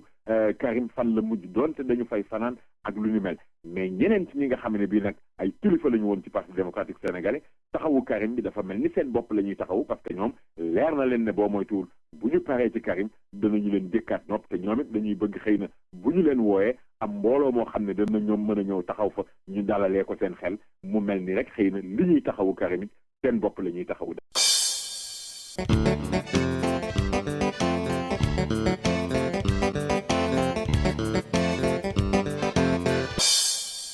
gannaaw léegi jéggi nañu heure bi te xawoon nañu am tuuti tardé dañu daal di tàmbaliwaat rek ak fi nga xam ne foofu la ñu toll woon ak Pape Ndaw dellu ci laaj yeeg tontu yi. waaw moo tax defe naa mbooloo moo ngay wax amoon na itam ñoo xam ne ci ñuy jàppale Macky Sall lañu ay ndaw ba ñu ñëw fa ba jot faa béjoo ci seen biir. waaw jot nañu faa xeexoo sax nag xeexoo bu metti quand même parce que xam nga ndaw yi Macky Sall yi wala ndaw yi nga xam ne bii ñoo ànd ak Macky Sall dañu wax ne waa parti démocratique sénégalais ni nga xam ne bii noonu la ñu bëgg a doxalee mel ni dañu bëgg a xuppe wala dañuy nappe wala dañuy indi naan défiance la ñuy def maanaam bu ñu leen wooyee du ñu wuyu ji wala bu ñu leen joxee ndigal du ñu ko faale maanaam daal dañuy fuuyu loolu la ndaw yi APR yi wala ndaw yoo xam ne dañu ànd ak Macky Sall ne ñoom loolu la ñuy wax ne ñoom itamit duñu ko nangu maanaam daal fu ñu leen ko dëbine ñu wëkkil leen ko wala daal danañu jëflante ba mu saf saf te booy xool sax démb dem nañu ba jot nañu faa laale bu méttee métti xeexoo nañ fa xeexoo bu métti boo xam ne bi nee nañu sax nag ay la yëwén waa parti démocratique sénégalais yi jot nañoo lottal ndaw yi nga xam ne bi ñoom ñooy ndaw yi bokk ci ñi ànd ak Macky Sall mais daam li ci gën a doy waar wala gën cee yéeme bokk mooy donte ci buntu gendarmerie la ñu nekkoon ndax caserne Samba Diéry Diallo bu Colobane xam nga ci gendarmerie yi gën a mag ci réew mi ci la bokk gendarmerie ya fa nekk takkan nañ fa lool tubaarkàlla macha allah mais la xeex bi métti diggante ndaw yi parti waa parti démocratique sénégalais yi ak ndaw yi APR yi gendarme yi dañoo def rek li nga xam ne bi ba ñuy nekk xale moom la ñu daan wax ëffal maanaam dañoo seetaan gars yi ñuy xeexoo ci seen biir ñu mel ni ñoom gisuñu leen wala boog mel ni ñu dugg cinéma toog corse seen i loxo ci seen fauteuil mbaa seen jëttu bay di seetaan xeex ba la xeex bi métti ñoom ba léegi dugguñ ci yéeyu ñu yàbbi ci dañoo def rek ëffal ni ma la ko doon waxe waaw mais le Pape li ñu jeexle ci loolu fi mu nekk nii xam nga yu mel nii bu amee moom gars yi dañu demaleeg di fekkale naan léegi nag Karim bi fi jógee war naa defaat lii war naa dem fii war naa wujjiwaat war naa nangam lan lañ ci mën a jàpp ci demaleeg fekkale yooyu. waa li nga xam ne ni daal mën nañu ko ci jàpp ci lu wér ndaam mooy benn Karim nee nañu ko doo tukki yow it doo génn réew mi mais ñaar dafa am ñu bari ñoo xam ne nii maa ngi la koy wax sànq ci suñu njëlbeen waxtaan ñu ngi wax naan Karim Wade yàgg na démb ci section de recherche bu gendarmerie Colobane yàgg boo xam ne ni am na ñu bari ñu doon wax naan mbir mi garde à vue la gënoon a jege maanaam dafa mel ni dañu ko tegoon loxo sax naratuñu ko woon bàyyi mu dem ba tax na tey jii am na ñoo xam ne ñu ngi wax naan Karim boo moytuwul dana delluwaat ci gars yi te dellu boobe bi yoon dañu koy jël daal di koy jébbal ki nga xam ne bii moo di procureur xam nga nag procureur moom bu ñu ko jébbalee mbir yi te na la leer ne saay boo xam ne bii def nañu enquête ba pare li ñu tënk ci enquête bi kayit yi dañ koy jébbal procureur te gis nga yoon ba la ñu woowoon Karim procureur ñëwoon na teewee waxtaan wi ba ñu bari doon wax sax naan ndax loolu jaadu na wala jaaduwul mais ñi seen xam-xam màcc jëm ci mbir yoon dañu wax ne procureur pour mu fekkee enquête boobu jaadu na parce que procureur moom mooy kiy sant gendarme yi naan leen wool leen ma diw déglul leen ma ko dékkal leen ko ay nopp après jox ma kayit bi ñu ne procureur moom ankay yoon may na ko am na sañ-sañu ñëw toog donte bu ñëwee toog nag du moom mooy laaj Karim di ko tontu moom day toog di déglu gendarme yi di laaj donte nag moom xëy na mën naa wax gendarme yi na ngeen ko laaj nangam maanaam moom mooy orienté enquête bi mais bi yoon nag moom teewuloon mais daal gars yi jàpp nañu ne daam boo moytuwul Karim li koy yoot mooy jël kayit yi booleeg moom yëpp jébbal procureur bu boobaa nag procureur mooy xool ndax da koy topp wala ndax da koy jël denc ko ci kaso bi te continuer di ko topp wala ndax da koy bàyyi mu dem mais lu mën a am rek mooy li ci kanam raw li gën. waaw Pape kon bàyyil ñu aaja tuuti door a ñëwaat. fu ñu ko waxee ñëpp yaakaar ne mënula am ndax day neex lool Omar Diop bu Interpath Computer ñëwati na ak benn spécial boo xam ne bu ma leen ko waxee li fekk demu leen fa da ngeen di yaakaar ne mënula am Dell Computer bu baax lool ànd ak écran am ñu di leen ko jaayee $139 rek waaye nag xam ngeen ne loolu kenn du ci am lu bari lool bu ngeen bëggee am ci computer Dell yooyu nga xam ne desktop la buy ànd ak écran am ànd ak keyboard am ànd ak mouse ba ca charger ba lépp ñu boole ko di la ko jaay $139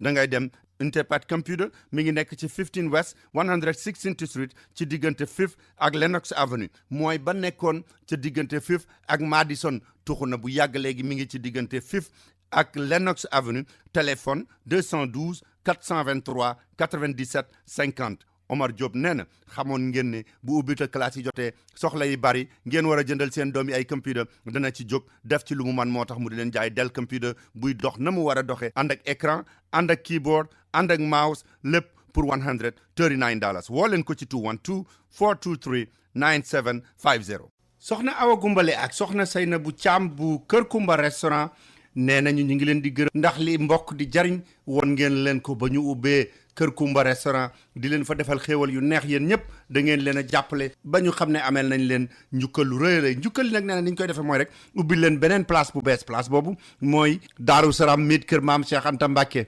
muy foo xam ne bu ngeen fa demee lépp lu ngeen soxla ci seen affaire yàpp moo xam viande fraîche la wala viande frozen bu dee yàpp xar la yàpp nag bu dee itam ay ganaar la wala ay jën wala turkey fumé la wala turkey fresh yi bu ngeen demee Daaru Salaam miit kër maam Cheikh Anta Mbacke da ngeen ko fa fekk da ngeen fa fekk itam lépp luy dem ci seen i ci muy ceeb muy diwlin gejj yéet keccax nooflaay araw ak sangal lu ngeen ci bëgg da ngeen ko fa fekk ba ci caakri ak soow te it nag dañ leen koy deliveril fépp fu ngeen ko bëggee kon nag bu ngeen lekkee ba suur ci Kër Kumba restaurant la ngeen war a toggee ji après dem leen Daaru Salaam miit kër maam Cheikh Anta Mbacke mi ngi nekk ci 117 West 116th Street ci diggante 7 ak Lenox Avenue téléphone 646 596 9605 646 596 9605 soxna Awa Gumbale ak soxna Seynabou Thiam nee na ñu ngi leen di ñaanal yéen ñëpp ñi ko jàppale woon ci Kër Kumba ak ñeneen ñi ci des ñëpp.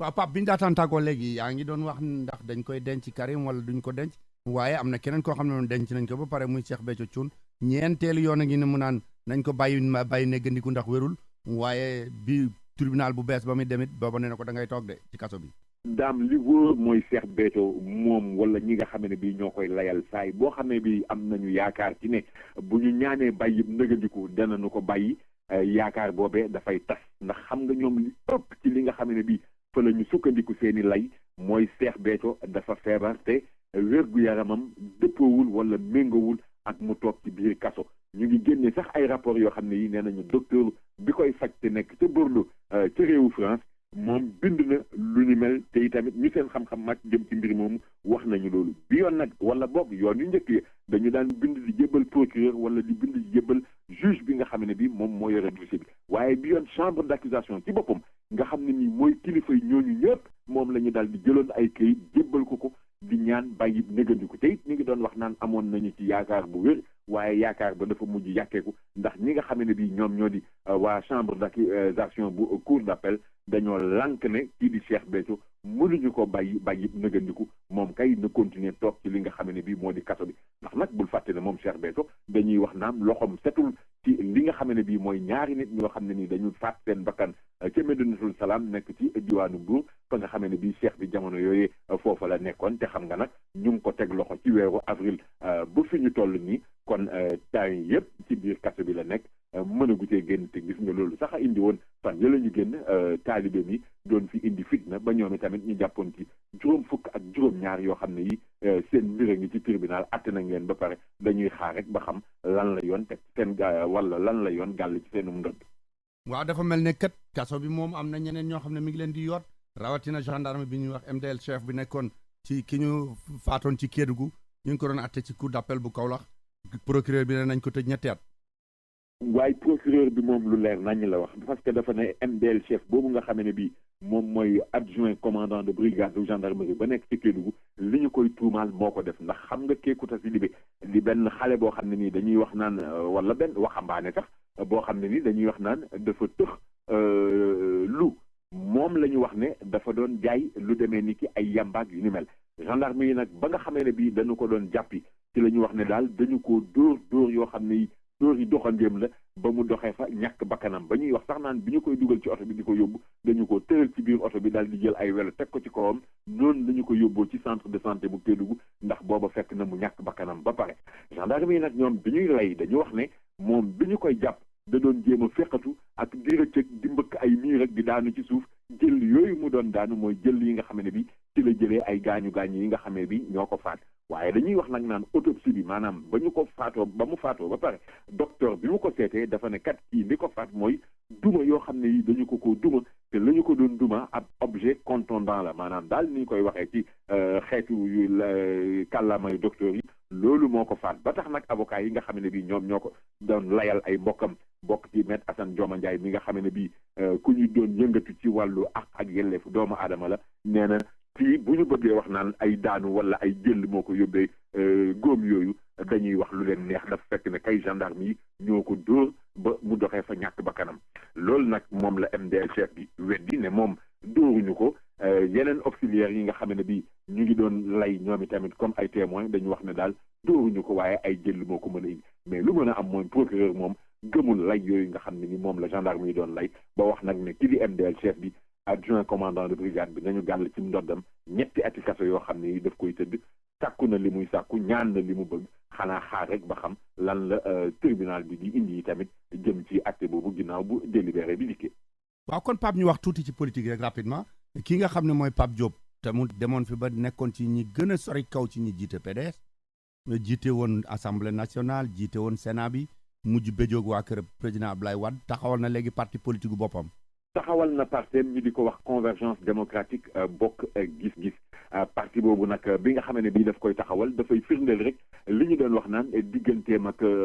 maître Abdoulaye Wade wala digganteem ak parti démocratique sénégalais moom fantasiro nañu moom Pape Diop ak gaayam yooyu nga xam ne nii moom la àndaloon ndax yaa ngi koy junj léegi Pape Diop demoon na fi ba nekk président assemblée nationale demoon na fi ba nekk président Sénat ñu doon wax sax naan xëy na ni constitution Sénégal tëddee bu président demoon bëttale moom Pape Diop moo ko waroon a mën a wuutu tey jii kon Pape Diop génn na parti démocratique sénégalais digganteem ak maître Abdoulaye Wade dootuñu jaaroo taal taxawal na parti wax nag ne moom li nga xam ne bi bokk na ci li ko gën a yitteel mooy fexe ba nga xam ne nii béykat yi ñi nga xam ne nii ñoo gën a bari ci réewum Sénégal li ñuy béy ñu mën koo jariñoo maanaam bu ñu ñaqatee mën a jariñu xaalis bi nga xam ne bi moom la ñu war a dugal ci mbéy mi danañu ko ci dugal te itamit gis na ne li ñuy jël ci xaalis di ko dëggaani lu demee ni ki ay ceeb ak yu ni mel bu ñu ko dugalee ci biir réew mi toppatoo mbéy mi mu mel na mu war a mel war nañ cee mën a am li nga xam ne bii danañu ko dundee daal di joxaat mbéy palaasam maanaam daal ci gàttal Pape Diop tëral na programme am leneen loo xam ne mën nañ ko ci yokk dambaabu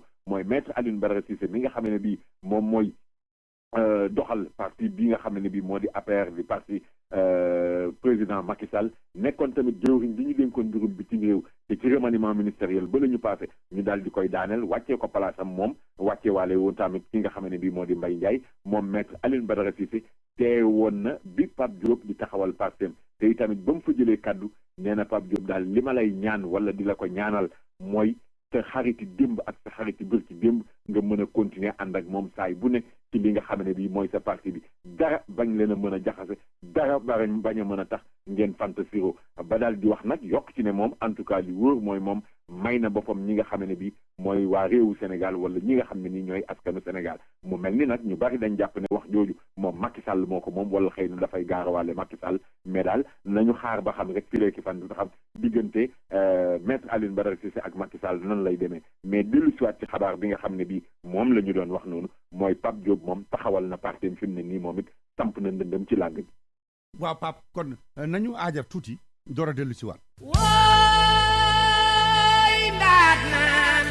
képp ku yaakaar ne expérience am na lu ko mën a wuutu boobu da ngaa demagul Africa Travel Management boo demee Africa Travel Management ba fekk fa Cheikh Diwane Sylla ak expert ya mu àndal da nga xam ne agence boobu rek moo lay wax ne la avion boo bëgg a demee ak fu mu mën a jëm muy South Africa Delta Royal Air Maroc njëg yi gën a yomb ñoo la koy wax jox la avion bi ngay demee. Africa Travel Management mi ngi nekk fii ci New York 515 Madison Avenue ca 9th floor ba ci corner 53rd Street. bu dee ca Sénégal ma nga nekk ca West Foire ci VDN bi immeuble numéro 147 ca premier étage ba ci Dakar Yoff. bu la neexee mën ngaa woote fii ci New York 212 481 3850 wala ca Ndakaaru 221 33 820 6042 wala sax li gën a yomb mën ngaa dugg ci seen website www.myafricatravelonline.com.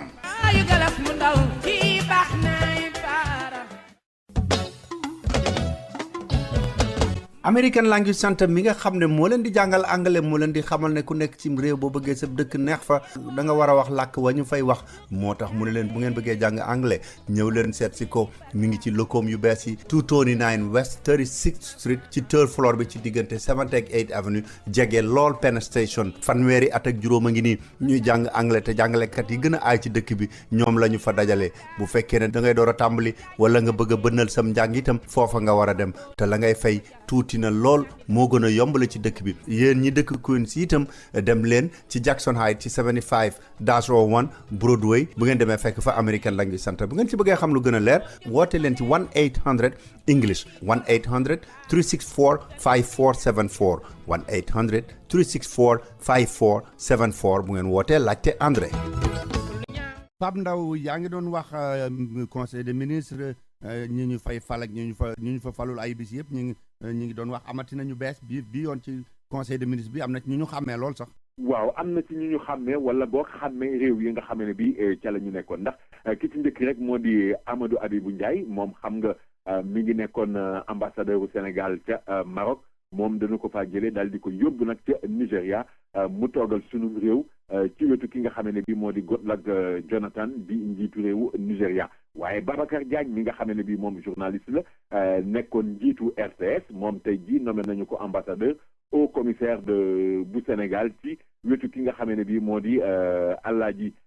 Yaya Jammeh di njiitu réewu Gambie mu wuute fa Jammeh Signaté keneen koo xam ne it mën nañu ko ràññee wala nu ràññee way juróom muy Mame Fatim Gueye di doom ci ki nga xam ne bii moo di Aminata Tall mi nga xam ne bii mooy secrétaire général du gouvernement bi moom dal nañu koy nommé ambassadeur délégué permanent bu Sénégal ca UNESCO ca Paris mu daal di fay wuutu ki nga xam ne bii moo di Papa Momar Diop ki nga xam ne bii moo di Penda Mbow di professeur ci université Cheikh Anta Diop bu Dakar moom la ñu daal di jël daal di koy nommé nag mu wuutu Mame Fatim Gueye ci li nga xam ne bii moom moo ko yoroon di ci toogaloon réewu Sénégal ci organisation internationale bu francophonie bi nga xam ne bii Abdou Diouf moom moo ko jiite loolu rek bokk ci li nga xam ne bii moom la ñu wax ne mën nañoo jàpp ne mooy li gën a fës ci nomination yi nga xam ne bii daam conseil des ministres bi jël na ko. waaw ay nomination itam kat mënees na koo wax ci RTS gars yi ku ñëw fal say gars yi moo ñoom it Babacar Diagne mi ñuy door a falaat noonu Gambie sax moom dafa départ rek ki fa nekk léegi Racine daal di fal ay nitam moom it. waaw xam nga nag daam dafay mel ni mbir yi war naa mën a tëddee noonu ndax xam nga nag boo ñëwee jiite kër ñëw fekk fa ñoo xam ne ka nga wuutu moom moo leen fal xëy na loolu du dal sa xel ba tax daal dañuy wax naan képp koo xam ne ni da ngaa falu da ngay seet ñoo xam ne nii xëy na ñoom nga wóolu wala ñoom ñoo dal sa xel nga daal di leen fal seen sa wét ba tax ni nga ko waxee Babacar Diagne bi mu demee Racine Talla wuutu ko Racine moom xaarul dafa daal di rek wàccee ay gaayam ndax booy xool ki nga xam ne bii moom moo di Ñaaña Sidibé moom moo nekkoon directrice su télévision wuutu woon fa Ibrahima Ndiaye moom tey jii ki nga xam ne bii moo ko wuutu mooy Seynabou Diop Sow xam nga moom moo daan présenté wala bokk na ci ñi daan présenté journal télévisé bu 20h bi Abdoulaye Fofana Seck moom dañu ko daal di fal mu dem wuutu ki nga xam ne bii moo di Serigne Mbaye Sarr nekkoon njiitu direction commerciale bi ki nga xam ne bii moom la ñuy wax Gille Ñang moom daal di wuutu ki ñuy wax Abdou Ndaw moom moo yoroon mbiri koppar yi foofee ci RTS ki nga xam ne bii moo di Khalil Touré moom nekkoon njiit ci rédaction wu rajo Sénégal moom moo daal di dem wuutu ki nga xam ne bii moo di Omar Seck moom moo nekkoon directeur wu rajo bi keneen ki nga xam ne bii bokk nañ ci ñu fal yees ñu di ko wax Moustapha Diop moom syndicaliste la bu ñu ràññee foofu moom lañ daal di dénk nag li nga xam ne bi moom mooy ressources humaines yi mu daal di fay wutu ki nga xam ne bi moom mooy Mamadou Lo Ndiéguène ñu gis ne rek Dame Babou kon ki nga xam ne bi moo di Racine Talla moom dal nay taxawal nag équipe am xanaa léegi rek liggéey bi moo ciy des ñoom xaar nag ñu sóobu ci. waaw Pape ba tey itam ñu ngi doon wax ci mbiru fonctionnaire yi ñu wax ne gouvernement bi ci boppam xamul sax ñaata lay fay xamul ndax ñooñu ñu ngay liggéey wala déet ñu ne ñu ngi ko doon audit tàmbali nañ ko ba ñu ne fi mu nekk nii mat na lu ma téeméeri junneeg juróom ak lu topp. waaw xam nga daan dafa mel ni fichier fonctionnaire yi moom moo ëpp bopp li nga xam ne bii mooy gouvernement bi xam nga yaa ngi koy junj léegi bi ñu ko xaymaa nee nañu mi ngi toll ci téeméeri junni yu teg juróom ak juróom ñaari téeméer loolu la ñu wax ne mooy fonctionnaire yi nga xam ne ni ñoom ñoo fi nekk tey mais dafa fekk ne ñu ngi wax sax naan est-ce que mot na loolu est-ce que yéesu ko wala déet ndax booy xool tey jii xam nga njëkkoon nañoo jéem lu ni mel ci atum 2006 sax booy xool defoon nañu ko fekk lu ko jiite tamit ci atum 1996 njëkkoon nañu ko fi def ñu teg ci fukki at 2006 ñu daal di koy defaat ba tax na tey jii nag bi yoon dañu ne dajale nañu lu toll ci ñaari téeméeri millions yu teg juróom fukk yoo xam ne yi daal xaalis boobu ne nañ danañ ko ci dugal parce que bi yoon dañu dem sax bañuñ ci ba ne danañu portale ñi nga xam ne bii ñooy fonctionnaires yi benn gis nga comme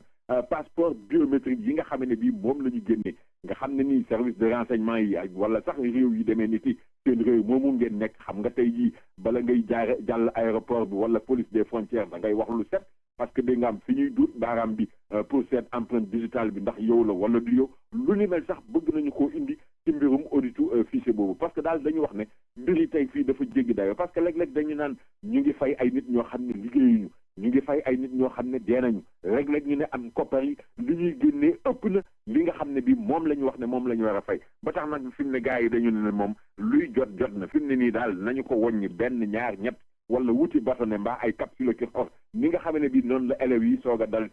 ndand sixième di def pour wàññi nee nañu daal bi yoon lu mu laaj danañu ko wàññi mais li mu fonctionnaire yi moom il faut ñu xam benn ñaar ñett ñeent juróom fukk ba keroog muy mot nan la ñu toll exact bu ko defee nag ñu mën a xayma solde bi nu mu toll xool ndax lépp jaar na yoon wala jaarul yoon lépp lu ci doy waar ñu dal di koy dindi lañ bët ko liñatu ko ba mu set wet bu ko defee nag mbir yi leer naññ Dame Babou gars yi daal nee nañu bii moom il faut ñu seet ko parce que nag réew mi dafa toll foo xam ne nii nee nañu xaalis bi moom na mu daan demee démb ak bërki démb dootul mën a demee démb bu génn rek war nañoo xam fan lay dugg ndax jaadu na wala jaaduwul képp kuy fayu it il faut ñu xam ndax yow la wala du yow ndax da ngay liggéey wala liggéeyu maanaam daal lépp na tege ci yoon nay leer comme ni ñu ko doon waxee démb ak bërki démb.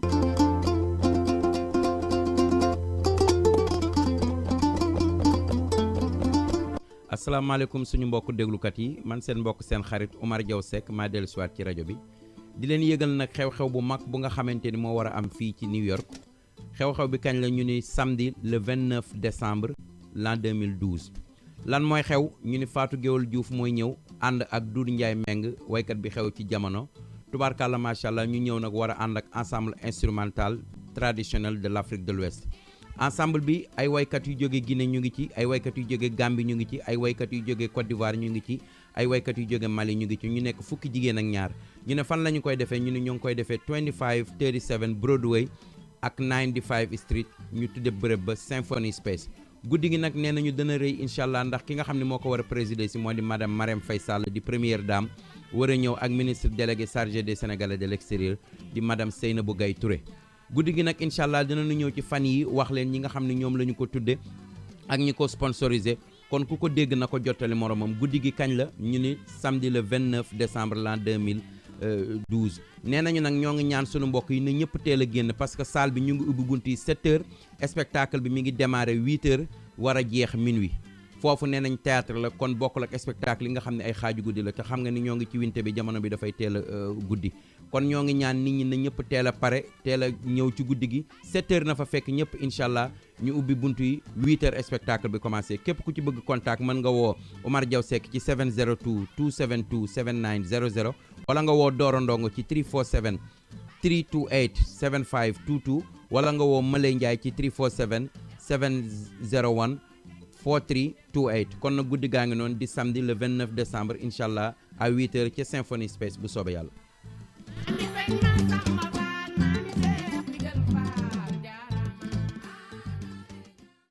bu ngeen amatee ay vidéo ngeen bëgg ñu defal leen ko ci DVD wala nga am seeni cassette audio yu yàggoon ngeen bëgg ñu defal leen ko ci CD dem leen seeti Yat Ndendoori bu Mamadou Sangot bu leen ko fàtte lépp loo xam ne vidéo la buy door a génn wala DVD buy door a génn théâtre la wala musique lu mu ci mën a doon balaa ko kenn di jot Yat Ndendoori ñoo koy jëkk a jot ba mu yàgg lool ñeneen ñi door cee am te nag léegi Mamadou Sangot nee na ñëw leen mu di leen yónneel seen xaalis ak fu ngeen bëgg mu dem fa ci Afrique ci taux bi gën a baax te nag li ngay fay moo ci gën a tuutle dana dem Sénégal Côte d'Ivoire Mali Guinée Mauritanie Gambie mënuma koo lim yëpp sax ba mu jeex Yat Ndendoori bu Mamadou Sangot mi ngi nekk ci 365 Lenox Avenue ci diggante 128 ak 129 téléphone 646 620 09 33 wala 646 555 42 94. baax yaay soor bu Modou Wade moo ëndeeti ak ay cosmétiques yoo xam ne yéen jigéen ñi déglu leen bu baax France la ñuy jógee François Bedon ya gaam ba dafay mat sëkk lait de corps lay àndal ànd ak saaboom ak gaam ba dara du ca manqué lait yi nga xam ne vitamine E la ak sérum ba yépp bu ngeen demee fekk ko fa ak diwukaay yi nga xam ne carotte lañ ko defaree bu dee kii ay plus itam lait de corps lay àndal ak sérum bu ñu defaree carotte ak lépp ca saabu ba ca parfum ba dara du ca manqué rose white ya gamba day mat sëkk moom itam baax yaay soor kër Modou Wade bu ngeen demee fekk fay déodorant ay andi cuuraay ak këriñ la ngeen koy lakke sax ma nga fa marakis yi nag spécial la leen ciy defal boo jëndee ñaari paire dañu lay wàññi lu baree bari cassette ya boo jëndee ñeent ñu may la benn yéen ñi nga xam ne jigéen ñi seen ensemble dàll ak saak ak yamuy àndal yépp ak bijoux ak montre bu ngeen demee fekk ko baax yaay soor kër Modou Wade bu ngeen bëggee fay seeni bill Sénégal itam wala ngeen jënd carte téléphone yoo xam ne $10 yi 60 minutes lay doon dem leen baax yaay soor kër Modou Wade bu ngeen nekkul ci biir New York wala jot siwu leen bu ngeen wootee danañ leen ko mën a deliveril woo leen Modou Wade ci 347 294 6868 347 294 6868 wala ngeen woote baax yaay soor fekk fa maamu ci 212 866 5616. waaw bi may déglu journal bi léegi ci français itam ki di Ignace Ndeye mi ngi doon wax ne mbiru bateau wala Joola yi dañ ci doon waxaat fi mu ne ci Sénégal ndax kilifa yi ñu ne woon dañ leen a bëgg a jàpp yóbbu leen France atte leen fa dañu doon ñaar tribunalu France mu ne loolu du yoon waaye tribunal ba nee na li ñu leen bëgg a def loolu yoon la. waaw parce que xam nga boobu gars yi dañu dugaloon benn recours daal bu demoon ci ëttu attekaay yi gën a mag ci réewu France pour wax ne daal yoon topp bi nga xam ne bii moom lañ leen di jéem a topp jaaduwul rawatina ñi nga xam ne bii moom ay jëwriñ la ñu woon ci nguurug Sénégal ndax xam nga Mame Madior Boye jamono yooyu bato bi suux moom moo nekkoon premier ministre Youba Sambou moom la ñu dénkoon mbiri l'armée bi moo doon toppatoo yooyu ba tax nag gars yi ak ñeneen sax ak booy xool chef d'état-major bi fi nekkoon di général Babacar Gaye dañu doon wax naan daal def nañ ak càggante goo xam ne nii moo tax ay nit loru ci ba ñàkk seen bakkan te xam nga loolu daf ci am ñaar fukk ak ñaar yoo xam ne ay doomu réewu France lañ naam réewu Sénégal moom ba ñu defee enquête rek dañu daal di teel a lijjanti mbir mi féetale ko boor ne ki nga xam ne bii mooy capitaine bateau bi di commandant Diarra moom la ñu wax ne daal moom moo def erreur moo indi mbir moom doomi réewu France yi nag ñoom ne loolu doyu leen dañuy topp li nga xam ne bii mooy nguur gi wala dañuy topp jëwriñ ñi nga xam ne bi ñoom ñoo nekkoon ca mbir ya jamono yooyee donte dawaluñu gaal gi mais dañu seenu càggante moom moo indi mbir yooyu loolu nag tax ñu doon def ay enquête ba juge ba nekk Évry doon leen woo xam nga booy fàttaliku temps yooyu Maître Alaaji Diouf doon wax naan un petit juge yu ñu demee tax nag gars yi dugaloon ay këyit ne daal dañuy sàkku ci yoonu France pour ñu daal di classé dossier boobu bàyyi ko ni nga xam ne bii noonu la ko Sénégal classé mais loolu nag mooy li ëpp di attekaay ya nekk ca France daal di bañ nee nañu dossier bi kay kay naam yoonu France war na koo mën a lijjanti justice bi war na koo mën a toppatoo ba loolu nag tax nañu jàpp ne rek kon mbir yi dana continuer ci réewu France ba tax ñi nga xam ne bii ñoom la ci seen i mbokk loru te dëkkee France ñoom dañoo noyyiwaat bu baax ndax ñoom jàpp nañu ne justice seen réew mi ngi dox ni nga xam ne bii noonu la ñu ko yaakaare. waaw ba tey Pape maa ngi doon gis itam ci xabaar yi benn wax bu ñuy wax ne Khalifa Sall moom ak marchand ambulant yi ba léegi dafa mel ne seen diggante leeragul am na feneen fu ñuy béjooti ci Grand Yoff. waaw xam nga daam marchand ambulant yi day dafa mel ni daal ñoom nee nañu jëlee bi nga xam ne bii moom lañ leen bëgg a jëlee ca marché ba nekk Grand Yoff duñu ko dégg tey duñu ko dégg suba duñu ko dégg gannaaw suba ba tax nag ñuy wax naan ñoom dañuy fàttali Macky Sall mi nga xam ne bii mooy njiitu réew mi ne ci campagne bi jamono yam fa jaaree daf leen digoon ne dana leen dimbale nee nañu ndimbal loolu moom la ñuy xaar tey waaye xalaatuñu kii di Khalifa Sall di leen fa jëlee te ñoom nee nañu meetar duñu ko buuse ni nga xamee ne bi noonu la ko xale yi waxee nee nañu ñu ngi toog di xaar Khalifa Sall ci jamono joo xamee ne bi nag Khalifa Sall xëy na bu fekkee ne mi ngi am jafe-jafe ak ñi nga xamee ne bi moo di marchand ambulant yi day am na feneen foo xam ne nii xëy na mën na faa nokkiwaat bu baax ginnaaw boo xamee ne bi moom Khalifa Sall mi ngi xamle ci altine ji ci daje boo xamee ne bi conseil municipal bu Dakar mi ngi ko doon daje ne nguur gi day ci diggante 2009 ak 2011 lu toll ci fukki milliards yoo xam ne yi dañu ko jëloon ci seen nafa ñoom nguur gi mi ngi wax naan tey jii dana leen ko delloo ndax président Macky Sall mi ngi wax naan fukki milliards yooyu danañ leen ko joxaat ba nag Khalifa Sall ne loolu moom ay la yéwén moom dana di réglé waat seeni mbir te it nee na ginnaaw boo xam ne bi président Macky Sall ci boppam moo ko wax ne koppar yooyu danañ leen ko delloo mu ne loolu nag danañ ci mën a noyyi waat bu baax ndax dana am foo xam ne nii danañ fa mën a dugal xaalis bi mu lijjanti leen lu bari wuute nag ak marchand ambulant yi nga xam ne bi ñoom nee nañu ñu ngi xaar Khalifa Sall daal meetar luñ ko poussé. Sidi Lamine Niass moom dafa mel ne moom nguur gi ay koppar la koy laaj jox ko ay koppar ba loolu indi coow lool fi mu nekk nii ba sax mi ngi naan dana am lu mu seet ci journaux yu mu doon publier ak yooyu da ciy génne loxo may ko ñi ko yoroon. no coow lu rëy daan baabu parce que xam nga dafa mel ni rek réewum Sénégal moom koppar daf fi mel ni daf fi tumranke wala boog am ñoo xam ne ni daal xëy na seeni mbir doxatul ni nga xam ne bii noonu la doon doxee démb ak bërki démb wala jamono yële nga xam ne ni moom la ñu wees parce que xam nga sii di ñu ngi wax tey naan am na ay jafe-jafe yoo xam ne yi moom la jànkuwanteel ba tax daal fi mu nekk nii moom dafa wax ne ëttu yëglekaay bi nga xam ne bii moo di Walf Grand Place ak beneen bi nga xam ne bii moom la ñuy wax Walf Sport nee na dafay wëlbatiku jébbal ko liggéeykat yi nga xam ne bii ñoom ñoo nekkoon foofu te sax nee na loolu booy xool li des mu def ko bareetul ndax nee na ci ndeeteel weeru décembre maanaam ci ndeeteel at mi ci la jàpp ne dina amal lu ni mel parce que daal tey dafa gis ne rek ay jafe-jafe lay wéyee ndax fi mu nekk nii wutoon nañu imprimerie yaakaaroon na yëf yi dana gën a dox mais biñ ci tegee juróom-ñaari at ñu def bilan nee na gis nañu ne daal ne jafe-jafe la ñuy demee te sax doonte xëy na sud Walfadjri kon Walf Grand Place ak Walf Sport ak beneen Walfadjri bi ñuy bind wala rajo bi sax xëy na boo demee boo xoolee yëpp daal mën ngaa gis ne benn la te tamit ndimbal li nga xam ne bii moom la leen nguur gi daan jox ñaare booy xool ngeen ngaa bari du weesu ñaar fukki millions te it loolu nekk loo xam ne nii xëy na mënu leen arrangé jëm ci mbirum publicité yi ni nga xamee ne bii noonu la jafeeg yu ni demee maanaam daal gudd gàtt bool moom waa Sidi dafa ne day jël mbir yi delloo ko ñi nga xam ne bii mooy liggéeykat yi am nag ñoo xam ne nii ñu ngi wax naan xëy na loolu boo moytuwul cadeau empoisonné la ndax dafay mel ni rek ab dàq la boo xam ne ni dañ leen koy dàq mu nekk ab dàq déguisé parce que secteur bi jafe-jafe yi muy demee ni mu jafee dafay mel ni boo ci jëlee lenn li naan da nga koy joxaat nit cadeau empoisonné rek lay doon ndax nag liggéeykat yi danañu ko nangoo noonu danañu demee noonu wala ndax danañu jéem a topp Sidi pour leeral seen diggante rawatina mbiru koppar wala yu ñu demee loolu daam nañu seetaan rek ba xam fan lay mujj waaye daal na ma la ko doon dindee sànq moom moo di réew mi mel na ni xaalisam fii bëgg a tumuranke wala boog ci genn wet. waaw mais Pape defe naa liggéeykatu Sidi moom dañ bu ñu waxee dàq ak may leen ak yooyu am na yeneen liggéeykat yoo xam ne ca marchasum ñoom bu defe naa bu ñu yemee ci dàq sant yàlla de. sant yàlla bu wér bu ñu yemee ci dàq googee rek parce que nag xam nga daam di liggéey ñu ne la demal toog wala dañ laa wàññi xëy na sa xol dana tàng waaye di nga dem sa yoon jéem a mën a wuti beneen place waaye nag bu fekkee ne bii da ngay liggéey ñu ne déet ne waay yaakaar na ci liggéey booba nga yem ñu ne déet ne waay gis ne am nga lu toll juróom benn fukki at ak juróom benn ñu yaakaar ne xëy na wut piliyaan mbaa lal sajaada yor course bu gudd mbaa boog di dem ca jàngu ba di def mees wala yu ni mel ngay gën a yaakaar mais nag ñu ne déet ne waay ñu naan kay yow da ngaa bokk ci ñi wër maire bi wala jege ñaaley maire bi ñu ne déet ne waay ñu naan nag da ngay jaay yàmba booba nag dafay daal di doy waar parce que nag loolu la am kenn koo xam ne nii dafa bokk ci garde corps yi maire Marsassoum bi moom ñu di ko tudd ci mbir mu ni mel ñu di ko wax Mamadou Lamine Kouyaté ñu naan dafay jaay yàmba moom laak du moom li wér moo di xel mën naa tey ci moom ndax daal ba ñu koy demaleeg di fekkaleeg di ko tuumaal moom la sampu xelam daal di ne meng waaye nag am na kenn ci conseillers municipaux yi moom koo xam ne ni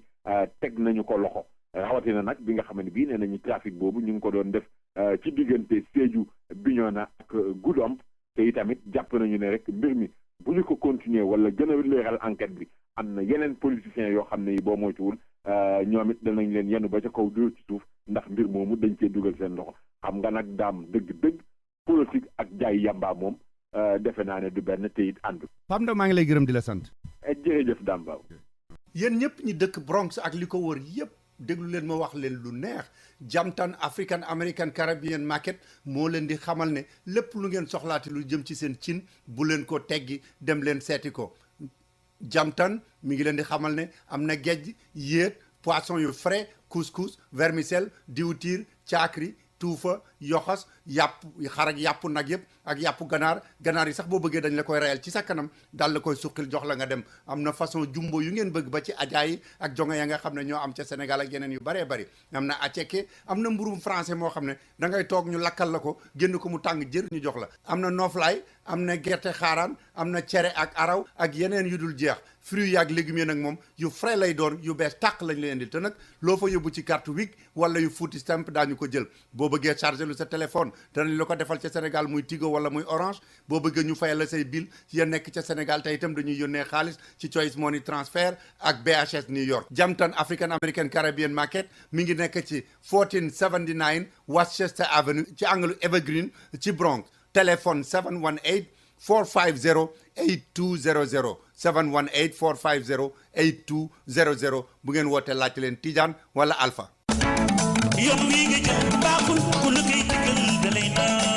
xam ngeen ne Royal Air Maroc lu mas a nekk seen yitte daf ci taxaw lu ngeen ko laaj dana ci def la mu mën moo tax ba ngeen ko ne na vol yi yokku ba dem di yomb da koo yokk Royal Air Maroc am na ay vol yu bari yoo xam ne day jóge fii ci New York di dem ci lu mat daanaka fanweeri réew ci Afrique te nag Royal Air Maroc billet yéen leen di jaay na muy yombe kenn du leen ko mën a wax te nag bu ngeen duggee Royal Air Maroc bu ngeen wàccee ba Maroc dem Casablanca soxla wu leen visa man ngeen a génn doxantu ji jënd seen i marchandise seet dëkk ba door a déparaat te nag Royal Air Maroc ña fay liggéey seen i bokk lañu yéen a bokk aada xam li ngeen bëgg ak li ngeen di bañ kon nag bu ngeen di tukkeeti dem leen fa mu gën a yombe te gën faa baaxe muy Royal Air Maroc laaj leen ko seen agent de voyage wala ngeen woote 1-800 344 6726 1-800 344 6726 wala ngeen visiter seen website royalairmaroc.com. kon mbokk yi da ngeen di bàyyi rek ñu daal di def ñaari yëgle balaa ñuy ñëw ak yéen ci li des ci programme bi politique gu Amérique bi ak li nga xam ne itam mooy sport bi. bu njëkk bi mooy bi jóge ci waa Ansaaru Diin waa Kër Baye Niass ñu bàyyi leen ak Alaaji Bamba Sall. alhamdulilahi rabbil alamin wasalaatu wasalaam ala rasulillahi sayidina muhammadin wa ala alihi wa sahbihi. asalaamaaleykum wa rahmatullahi wa barakaatu mbokki jullit ñi kaddu gi ñu ngi jógee ci kaw daayira bu Ansaaru Diin waa Kër Baye Niass ñooy am mbégte di yëgal mbokki jullit yëpp ci dëkk bi mais dinañ def suñu waxtaan woowu ñu def ànd ak fondation salaatu bi ñuy jublu si muy novembre 27 ñu koy defal nag mooy si Moustapha Diop ñu sëriñ itam si Mouhamadou Amin dina fa teew ñu ngi ñaan mbokki jullit yëpp képp ku dégg woote bi ñu wax nga ñëw teewale suñu bés bi ñu ngi woo mbokki jullit yëpp daal képp kuy jullit bañu bu dem képp kuy jullit daal nga xam ne ni yaa ngi gën yonent bi ñu lay woo ci bés boobu kon li leen woote bi ñu koy daloo nag ñu koy defee Malcolm Sabat fii incha allah ñu ko daloo ci 10 heures ba boobu 17 incha allah taala loolu moo doon woote bi ñu ngi mbokki jullit yëpp salaamaaleykum wa rahmatullah. kon balaa may dellu seeg Pape rek ñu defaat yeneen yëgle benn bi mi ngi doon Serigne Bassirou Lo Ale Aram yàlla dogal ni ñu koy teewoo mi ngi ci këram Serigne Bassirou Lo Ale Aram mi ngi nekk ci 2955 8th Avenue ci corner 155th Street appartement 19B bell number 0046 téléphone Serigne Bassirou Lo Ale Aram mi ngi nekk 212 283 4141 283 4141 kon jàpp leen ko téléphone Serigne Bassirou Lo Ale Aram mi ngi nekk 212 283 41 41 kon balaa ñuy dellu si waat ñu daaneele benn tàgge yëgle yi Serigne Sidi Mokhtar Mbacke xalif généralu Mouride Serigne Ahmadou Mokhtar Mbacke da xalifa Daaru Khoudoss Serigne Abdou Fatah Mbacke xalif Serigne Cheikh Mbacke Gaynde Fatma Serigne Moustapha Mbacke Mohamed doon Serigne ki faatu Mahmadan Diagne di doom ci ki faatu nekk ci New York Amdi Diagne di doom ci ki faatu nekk ci New York Bass Amar doon sët ci ki faatu nekk ci New York Sadekh Amar ak soxnaam Ngone Baabu ñu nekk ci New York Alaaji Baabu ak soxnaam Maam Anta Jaxumpa ñu di ko wax yekk la ñu nekk ci New York Serigne Cheikh Fall moom Modou Mbenda mu nekk ci New York Assane Dieng mu nekk ci New York Ousseynou Amar nekk ci New York Cheikh Gumbala nekk ci New York ak bokki naari Kajoor yëpp ak bokki daayira Daaru Xuddoos yëpp ak am ci jàmm yi xarit yi ñooy am na xaraktis di leen tàggee seen taalibe seen baay seen maam seen mbokku taalibe Serigne Sang Diagne nelaw na ci talaata ji ñaar fukki fan ci weeru novembre wi ca Ndakaaru denc nañ ko ci àllarba ji ca Taïf ñaanal nañ ko itam tey ji ca Taïf ñaanal nañ ko itam tey ji ci New York fii ñu ngi gërëm nag ñëpp ñi nga xam ne ñoo ñëwoon ci ñaan gi waa Mika yëpp ak sëriñ Mbàkke yi nga xam ne ñoo fa ñëwoon ak yeneen doomi soxna yëpp ak bokki taalibe yi ñëwoon ci ñaan gi yëpp gi ñu doon def tey ji ci soppe Xaadimu Rasuul ku dégg tàgg bi ñaanal ko yàlla yërëm ko te yeexenu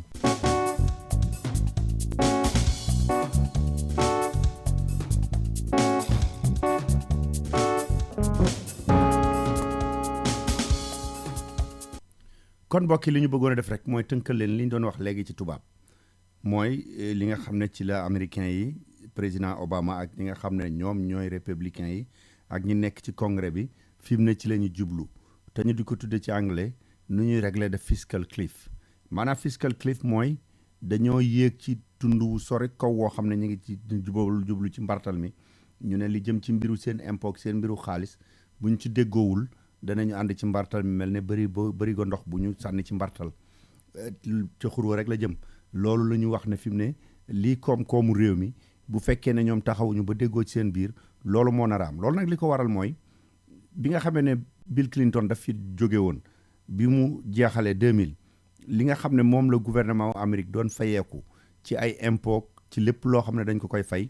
moo ëppoon fop li nga xam ne mooy soxla yi mu waroon a faj ba ay milliards la ko fi Bill Clinton bàyyi loon kooku di George Bush tàmbali li mu njëkk a def mooy tuuti la toog 9/11 am mooy li bi ñu bombardé dëkk bi mu dugg ci guerru Irak dugg ci guerru Afghanistan xaalis bu bare ay milliards yu dul jeex yoo xam ne waajuñu ko woon mu dugal ko ci ñëw itam ne dafa fekk ñi nga xam ne ay milliardaires la ñu woon mu wàññi seen li ñu war a fay taxe lu baree bari wàññi waaleel ñi nga xam ne ñoo ne ci digg bi ak wàññi waaleel sax ñi nga xam ne bari le wuñu lool li nga xam ne moo doon Medicare bi itam mu def ci ay yokk yoo xam ne gouvernement bi moo ko war a fay loo xam ne mi ngi jëm ci industrie bi defar garab yeeg yooyu yi ñuy faje mag ñi ba ñu dem ba gouvernement wu Amérique li mu doon am soree ak lool li nga xam ne moom la am ci ay soxla yu mu war a faj ba dem loolu la ñuy waxee déficit bu rëy waaye bi ñu tamee ci seet ba xam nuñ koy war a régler jamono bi nga xamee ne George Bush dem na Barack Obama ñëw na ci diggante bi Barack Obama jëkk a jublu ci li nga xam ne moo doon mbiru santé bi nu muy fexee ba nu ñuy faje nit ñu soppi doxalin wi ci loolu la jëkkoon a focus bi mu jógee ci loolu nag ci la door a ñëw ci li nga xam ne mooy nu ñuy def ba déficit boobu nga xam ne kàmb goo George Bush moo ko gasoon nu ñuy def ba sàkk ko ba réew mi manal boppam lépp loo xam ne war na koo faj mu am luñ ko fay lu ko mat ba dootu ko lebi ndax fi mu nekk nii lu gën a bari ci loo xam ne gouvernement Amérique mi ngi koy fay di ko dugal ci lenn dollar bu nekk 30 cents daf koy leb rawatina ci chinois yi la koy lebe ci gouvernement Chine léegi nag ñu ne nañuy fexe naka lañ ko war a régler seen biir mais ci diggante bi ñu def wotey député yi ñu defoon ñi nga xam ne ñoom la ñu tudde Tea Party nga xam ne ñoom seen i wax mooy nañu wàññi impôt bi rek ku mënal sa bopp dem ku mënul yaa xam loolu la ñu wax ne moom mooy seen fiscal conservative ñooñu gañe ay député yu baree bari ba ñoom ci seen bopp politiciens yi moo xam ñu nekk ci démocrates yi la moo xam ñu nekk ci républicains yi te ànd ak seen xel ñemeetuñu wax loo xam ne danañu wax nu ñuy yokkee impôt ñi nga xam ne ñoo bari xaalis wala feneen fu ñuy war a jëlee xaalis ngir mën a sakk kàmb googu nga xam ne moom la fi kii di George Bush bàyyi woon kon ñu ne léegi mënuñoo ñàkk a def dara loolu daaw lañ ci doon waxtaan mënuñoo ñàkk a def dara mais comme mënuñoo déggoo ci li nga xam ne moo koy faj dëgg nañu wax ne danañu déggoo bu weeru bu atum 2012 mi jeexee weeru wii ñu jublu di décembre bu jeexee danañu déggoo ci suñu biir luy sakk leeñ moom nga xam ne George Bush moo ko fi bàyyi woon wala boog ñu daal di wax ne rek danañu xàppet ci li nga xam ne moo jëm ci mbiru militaire yi danañu ne xàppet ci lu jëm ci mbiru Medicaid yi ak Medicare yi danañu itam daal di yokk taxes yi nga xam ne George Bush daf koo wàññi woon ba ñi nga xam ne ñoo bari le téeméeri bu ñu am ñi ngi doon fay fanweer ak juróom-ñeent bi fi Bill Clinton di jóge ñu soppi ko ba mu dem ci ñaar fukk ak juróom-ñeent kon nag ñu ne loolu yëpp dañ koy delloo fa mu nekkoon waaye ñi nga xam ne itam ñoo seen loxo jotul seen gannaaw bu baax a baax ñoom it lañ leen wàññiloon ci taxes yañ daan fay dañ ko ci daal di yokkaat comme mënuñoo déggoo ci dara ñu ne nañ ko defee noonu ce qui fait que dépense yi nga xam ne gouvernement bi moom it moom la war a def lu ci bari dañ ci daan xàppit rek ñoo xam luy baax la wala luy defar la loolu la ñuy wax ne mooy fiscal cliff kon ñi ngi taxaw ci kaw tund wi di xool mbartal mi téye barigo bi buñ ko déggoowul danañ bàyyi barigo bi mu béréngu te bu béréngoo xam ngeen barigo bu def ndox moom jóge ci montagne xam ngeen fa mu jëm ca xurwa la loolu la ñuy wax fiscal cliff léegi nag ñi ay am seetlu nee nañu gannaaw ñooñu nga xam ne ñoom ñoo fi andi woon jafe-jafe yi ñuy waa Tea Party yi ak ñenn ci parti républicain yi ba ñu koy wax ñoom dañu ne woon daanaka lu Obama wax nañu ko signé rek bu dul lu ñu dul doxal ci diggante bi ndax yaakaaroon nañu ne dañuy daaneel Obama nekk fi ñoom kenn daal di wéete seen wolu di mën a kàndang waaye nag comme Obama faluwaat na te réew mi won leen gannaaw ci ñoom it ñu bari seen député yi nit ñi fi mu nekk nii am nañ yaakaar ne danañu xam ne nag du lu ñu ko bëggee rek noonu la mën a demee Barack Obama moom li mu wax daal mooy lii du ma nangu mukk nu déggoo ci lenn man ma di ko signé loo xam ne day yokkal ay taxes ñi nga xam ne seen loxo jotul seen gannaaw ku sa li ngay fayeeku yëggul ci $200,000 ak juróom fukk ci at mu nekk bu fekkee da nga am njaboot goo xam ne lu mu néew néew mat na ñeenti nit du ñu la yokkal dërëm ci li nga doon fay ñi nga xam ne ëppale nañ loolu nag nee na moom du signé lenn loo xam ne danañu wàññi ay dépenses yu ñu doon dimbalee aji néew ji doole te yokkaluñu ñi nga xam ne ñoom ñoo barile seen i taxes ñu war koo fayaat loolu foofu la ñu toll fi mu nekk nii moom la ñu tàmbale di waxtaane républicains yi nag ñoom ñi nga xam ne ñooy Tea Party yeeg yooyu daanaka dañ leen tiitaloon ba dafa amoon benn waay boo xam ne lobbyiste la bu nekk ci Washington ñu di ko wax Grover Norquist ku nekk député wu républicain yi moo xam ci Sénat bi la moo xam ci chambre des représentants daf lay ñëw ne la signal fii waat ne ba àddunay tukki taxe moom doo woote mukk ñu di ko yokk ña nga xam ne ñoo ko signé woon sax am na ci ñoo xam ne fi mu nekk nii nee nañ d'accordatuñu ci ñu bees ñi nga xam ne itam ñoo ñëw bari na ci ñu ne du ñu signé ti mukk ne ba abadan du ma def nangam loolu duñu ko def ba fi mu nekk nii yaakaar nañu ne danañu déggoo ci seen biir am na ci député yoo xam ne sax ci ñi jiite républicains yi la ñu ne loolu moom nañ ci dellu gannaaw seet lu ñu mën a yokk ci taxes yi seet itam lu ñu mën a wàññi ci yi nga xam ne démocrate dañ ko fonk lu mel ne Medicare lu mel ne Medicaid ak lu mel ne ay social sécurité ñu am lu ñu ci wàññi loolu la ñu toll fi mu ne di ko waxtaane loolu mooy bu ngeen déggee ñu wax fiscal cliff ñu di ko wax ci télévision yeeg ci rajo yi loolu la tekki.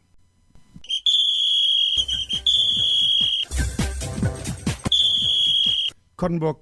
ñu dellu si waat di leen gërëm ci déglu bu ngeen def seen émission fii ci African Time ci WPAT 930 AM ak ci yoolele.com man ngeen ñu déglu itam ci téléphone bi ci 979 282 4228 dañuy daal di ñëw ak yéen kon ci lu jëm ci mbiru tàggat yaram bi moom tey làmb rek lay doon Serigne Khadim Samb defe naa ne gars yi namoon nañ ko lool Khadim Samb fi mu nekk nii làmb ji ba tey ubbeegul waaye coow li tàmbali na gars yi tàmbali nañu di taxawal li nga xam ne mooy ay combat. jërëjëf Dame Babou ginnaaw bu ñu nuyoo di la gërëm di la sant di nuyu auditeurs yi nga xam ne ñooy auditeurs yi African Time foofu ci États-Unis Amérique rawatina ñu samp fi nga xam ne mooy New York ci Harlem may nuyu képp ku fi nekk di sénégalais wala ngay sénégalaise di ñaan yàlla suñu borom defal leen jàmm di leen ndokkeel ci at mu bees mi di leen ndokkeel di ndokkeel sa njaboot di ndokkeel képp koo xam ne auditeur u African Time nga ci atum julit mi dugg muy atum tam xarit Dame Babou xam nga ne nag fi mu ne li ñaaw réew dem na kan waxe mag dem dañ taani bàgg war mbaam xam nga ne coow li bari woon na ci diggante promoteurs yi ak CNG bi waaye ci diggante itam promoteurs yi ak ñi nga xam ne ñooy mbër yi ci tiraillement bi waaye diggante ci biir promoteurs yi seen biir waaye gis nga suwaane bu mujj si bët Dame Babou xam nga ne ki nga xam ne moo doon njiitu promoteurs yi bi ñu nekkee ci seen diggante Franc ak CNG mooy Luc Nicolas xam nga ni Luc Nicolas fi mu ne dañ ko wër ndombo moom ci boppam nekk na tey benn góom bu mag muy góomu robaale ci làmb ndax xam nga ne rendez-vous yu mag yi mën nañu wax ni juróom-ñaari at yi Luc Nicolas moo koy organisé kon bu fekkente ni caagi soobi ne ko ginnaaw tey làmb mën nañu wax ne tey dafa jirim ndax nit la woon koo xam ni amoon na jéego bu rëy boo xam ne doxal na ko ci làmb ndax combat bu ma sëkkal moom ci boppam dana def montage financier pour organiser ko waaye nag yàlla moo xam lay xew ëllëg la xew ci digganteem ak way takkadéri ko ak si ko woon di toppit loolu xamuñu ci dara waaye xam nañ daal taxawaayam ci làmb taxawaay bu mag la woon ba tax na fi mu nii li nga xam ne moo ko wax am na promoteur yoo xam ne xooy na leen ndax xam nga ne heure bii daaw fekk na lu ma fukki promoteur ak juróom jubit Sénégal tey ñetti promoteur ñooy tourné ndax ki nga xam ne mooy moom ñang moom xam nga ne moom ci dërëm tànk rek la nekk yàgg ci lool waaye ki nga xam ne kii mooy Aziz Ndiaye mën nañ wax ni am na njaab mu am solo moo xam ni jaat na ko ci course bi ndax monté na ay combat yu am solo ki nga xam ni kii nag mooy Gaston mi ngi ne tekk moom ci boppam ndax dañ ne boole tekk woon law yoon maanaam ki nga xam ne mooy bool production moom itam dafa am tuuti góom bu mu wokkoon ci li nga xam ne mooy saison bi ñu génn daam baabu ndax boo fàttali ko ci African Time maa yow def nañ émission foofu ma wax la ne la rupture de promoteur moo am rupture de lutteur moo am mais rupture de promoteur moo ciy topp saa bu ñu demee ba promoteur yi xeex ci seen biir jëkkante mbër yi ba mbër yi am liñ bëgg ci wàllu cachet bu kawe buñ ci jógee promoteur yi dañuy am coono te xam nga ni làmb def na ay dégâts xam nga ne ku ñuy wax Ousmane Ndaw Abdel CD làmb ko yóbbu exil ku ñuy wax Petit Mbaye xam nga ne làmb moo ko yóbbu exil léegi gis nga si làmb yóbbu ki nga xam ne mooy li te xam ne promoteur yi ku ci kenn ku ci nekk seen bokk ñu ngi lay naap di la wax ne na nga def ndànk na nga teey léegi nag am na combat yu am solo yoo xam ne taxaw na yoo xam ne yii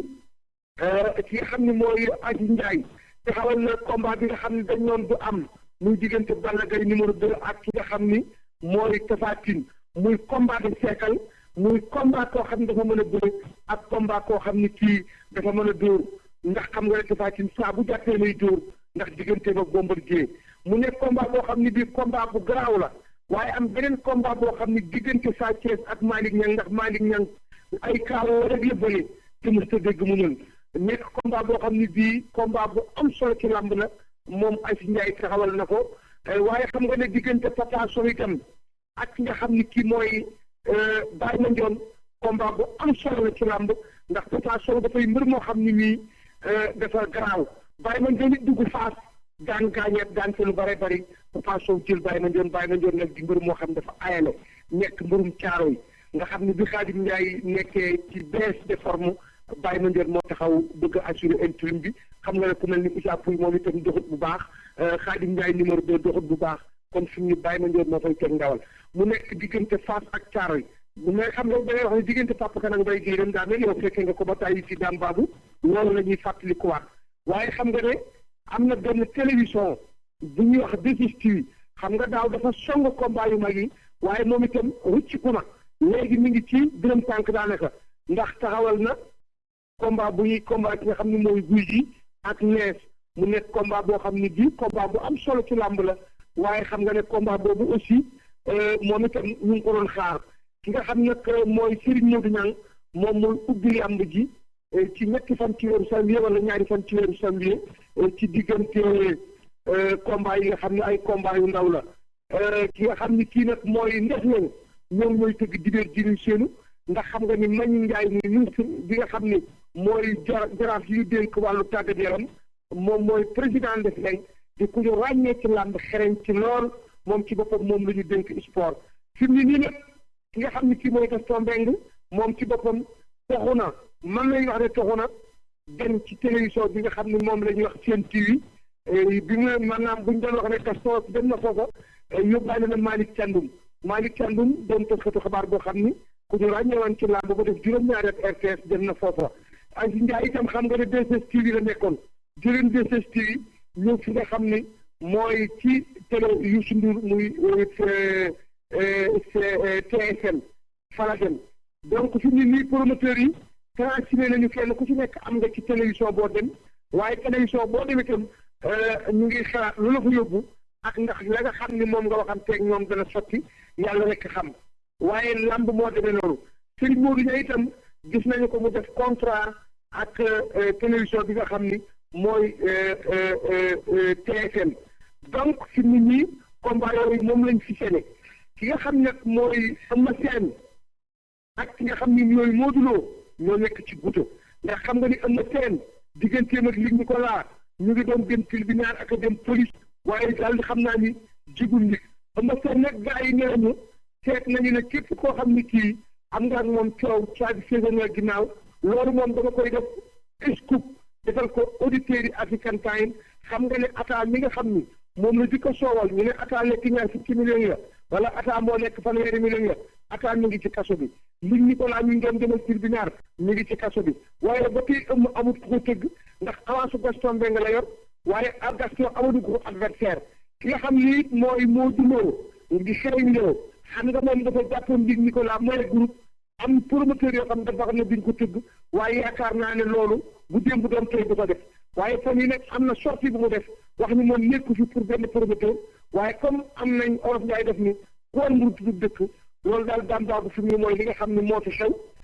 ci li nga xam ne lii mooy làmb ji yaakaar nañ ne incha allah jibéer ji ni séenu ndef nag mooy ubbi muy drapeau baylawan muy xam nga askanu séeréer dafa am taw bu am solo bu jaar digganteem ak tukkulóor yi waaye couleur dañuy amoon ak baylawan ca ba mu waree ndombay tànk am doole tërawul séréer si ne loolu dañ koy wéral bànde ak dogal yàlla kon loolu daal mooy li nga xam ne moom lañ fi ruusale ci làmb daam baabu fi mu nag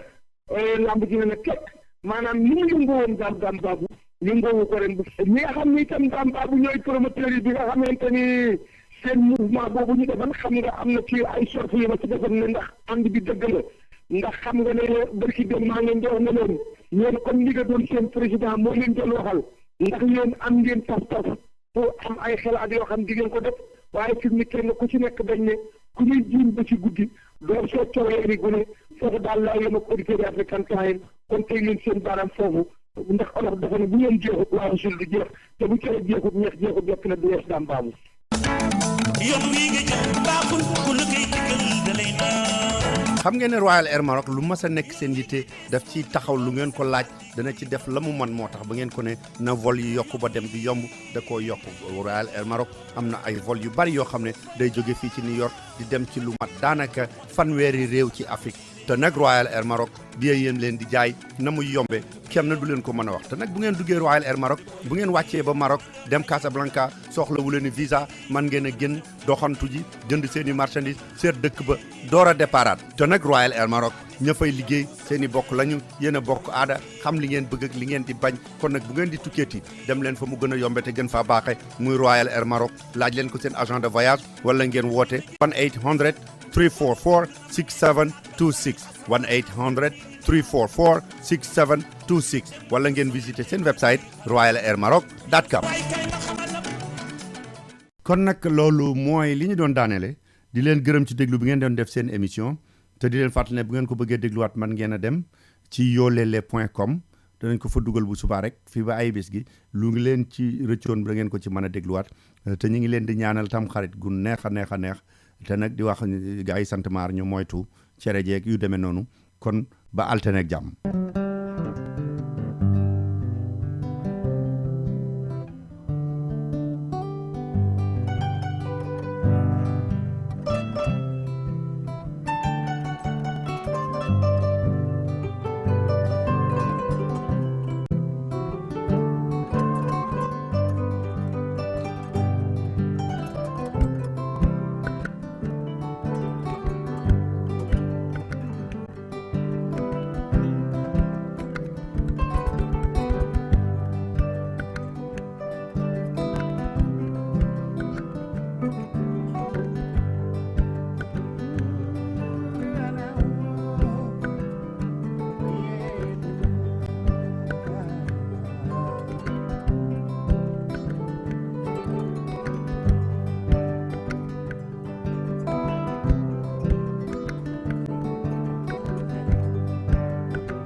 ngoydande maayira joofiya law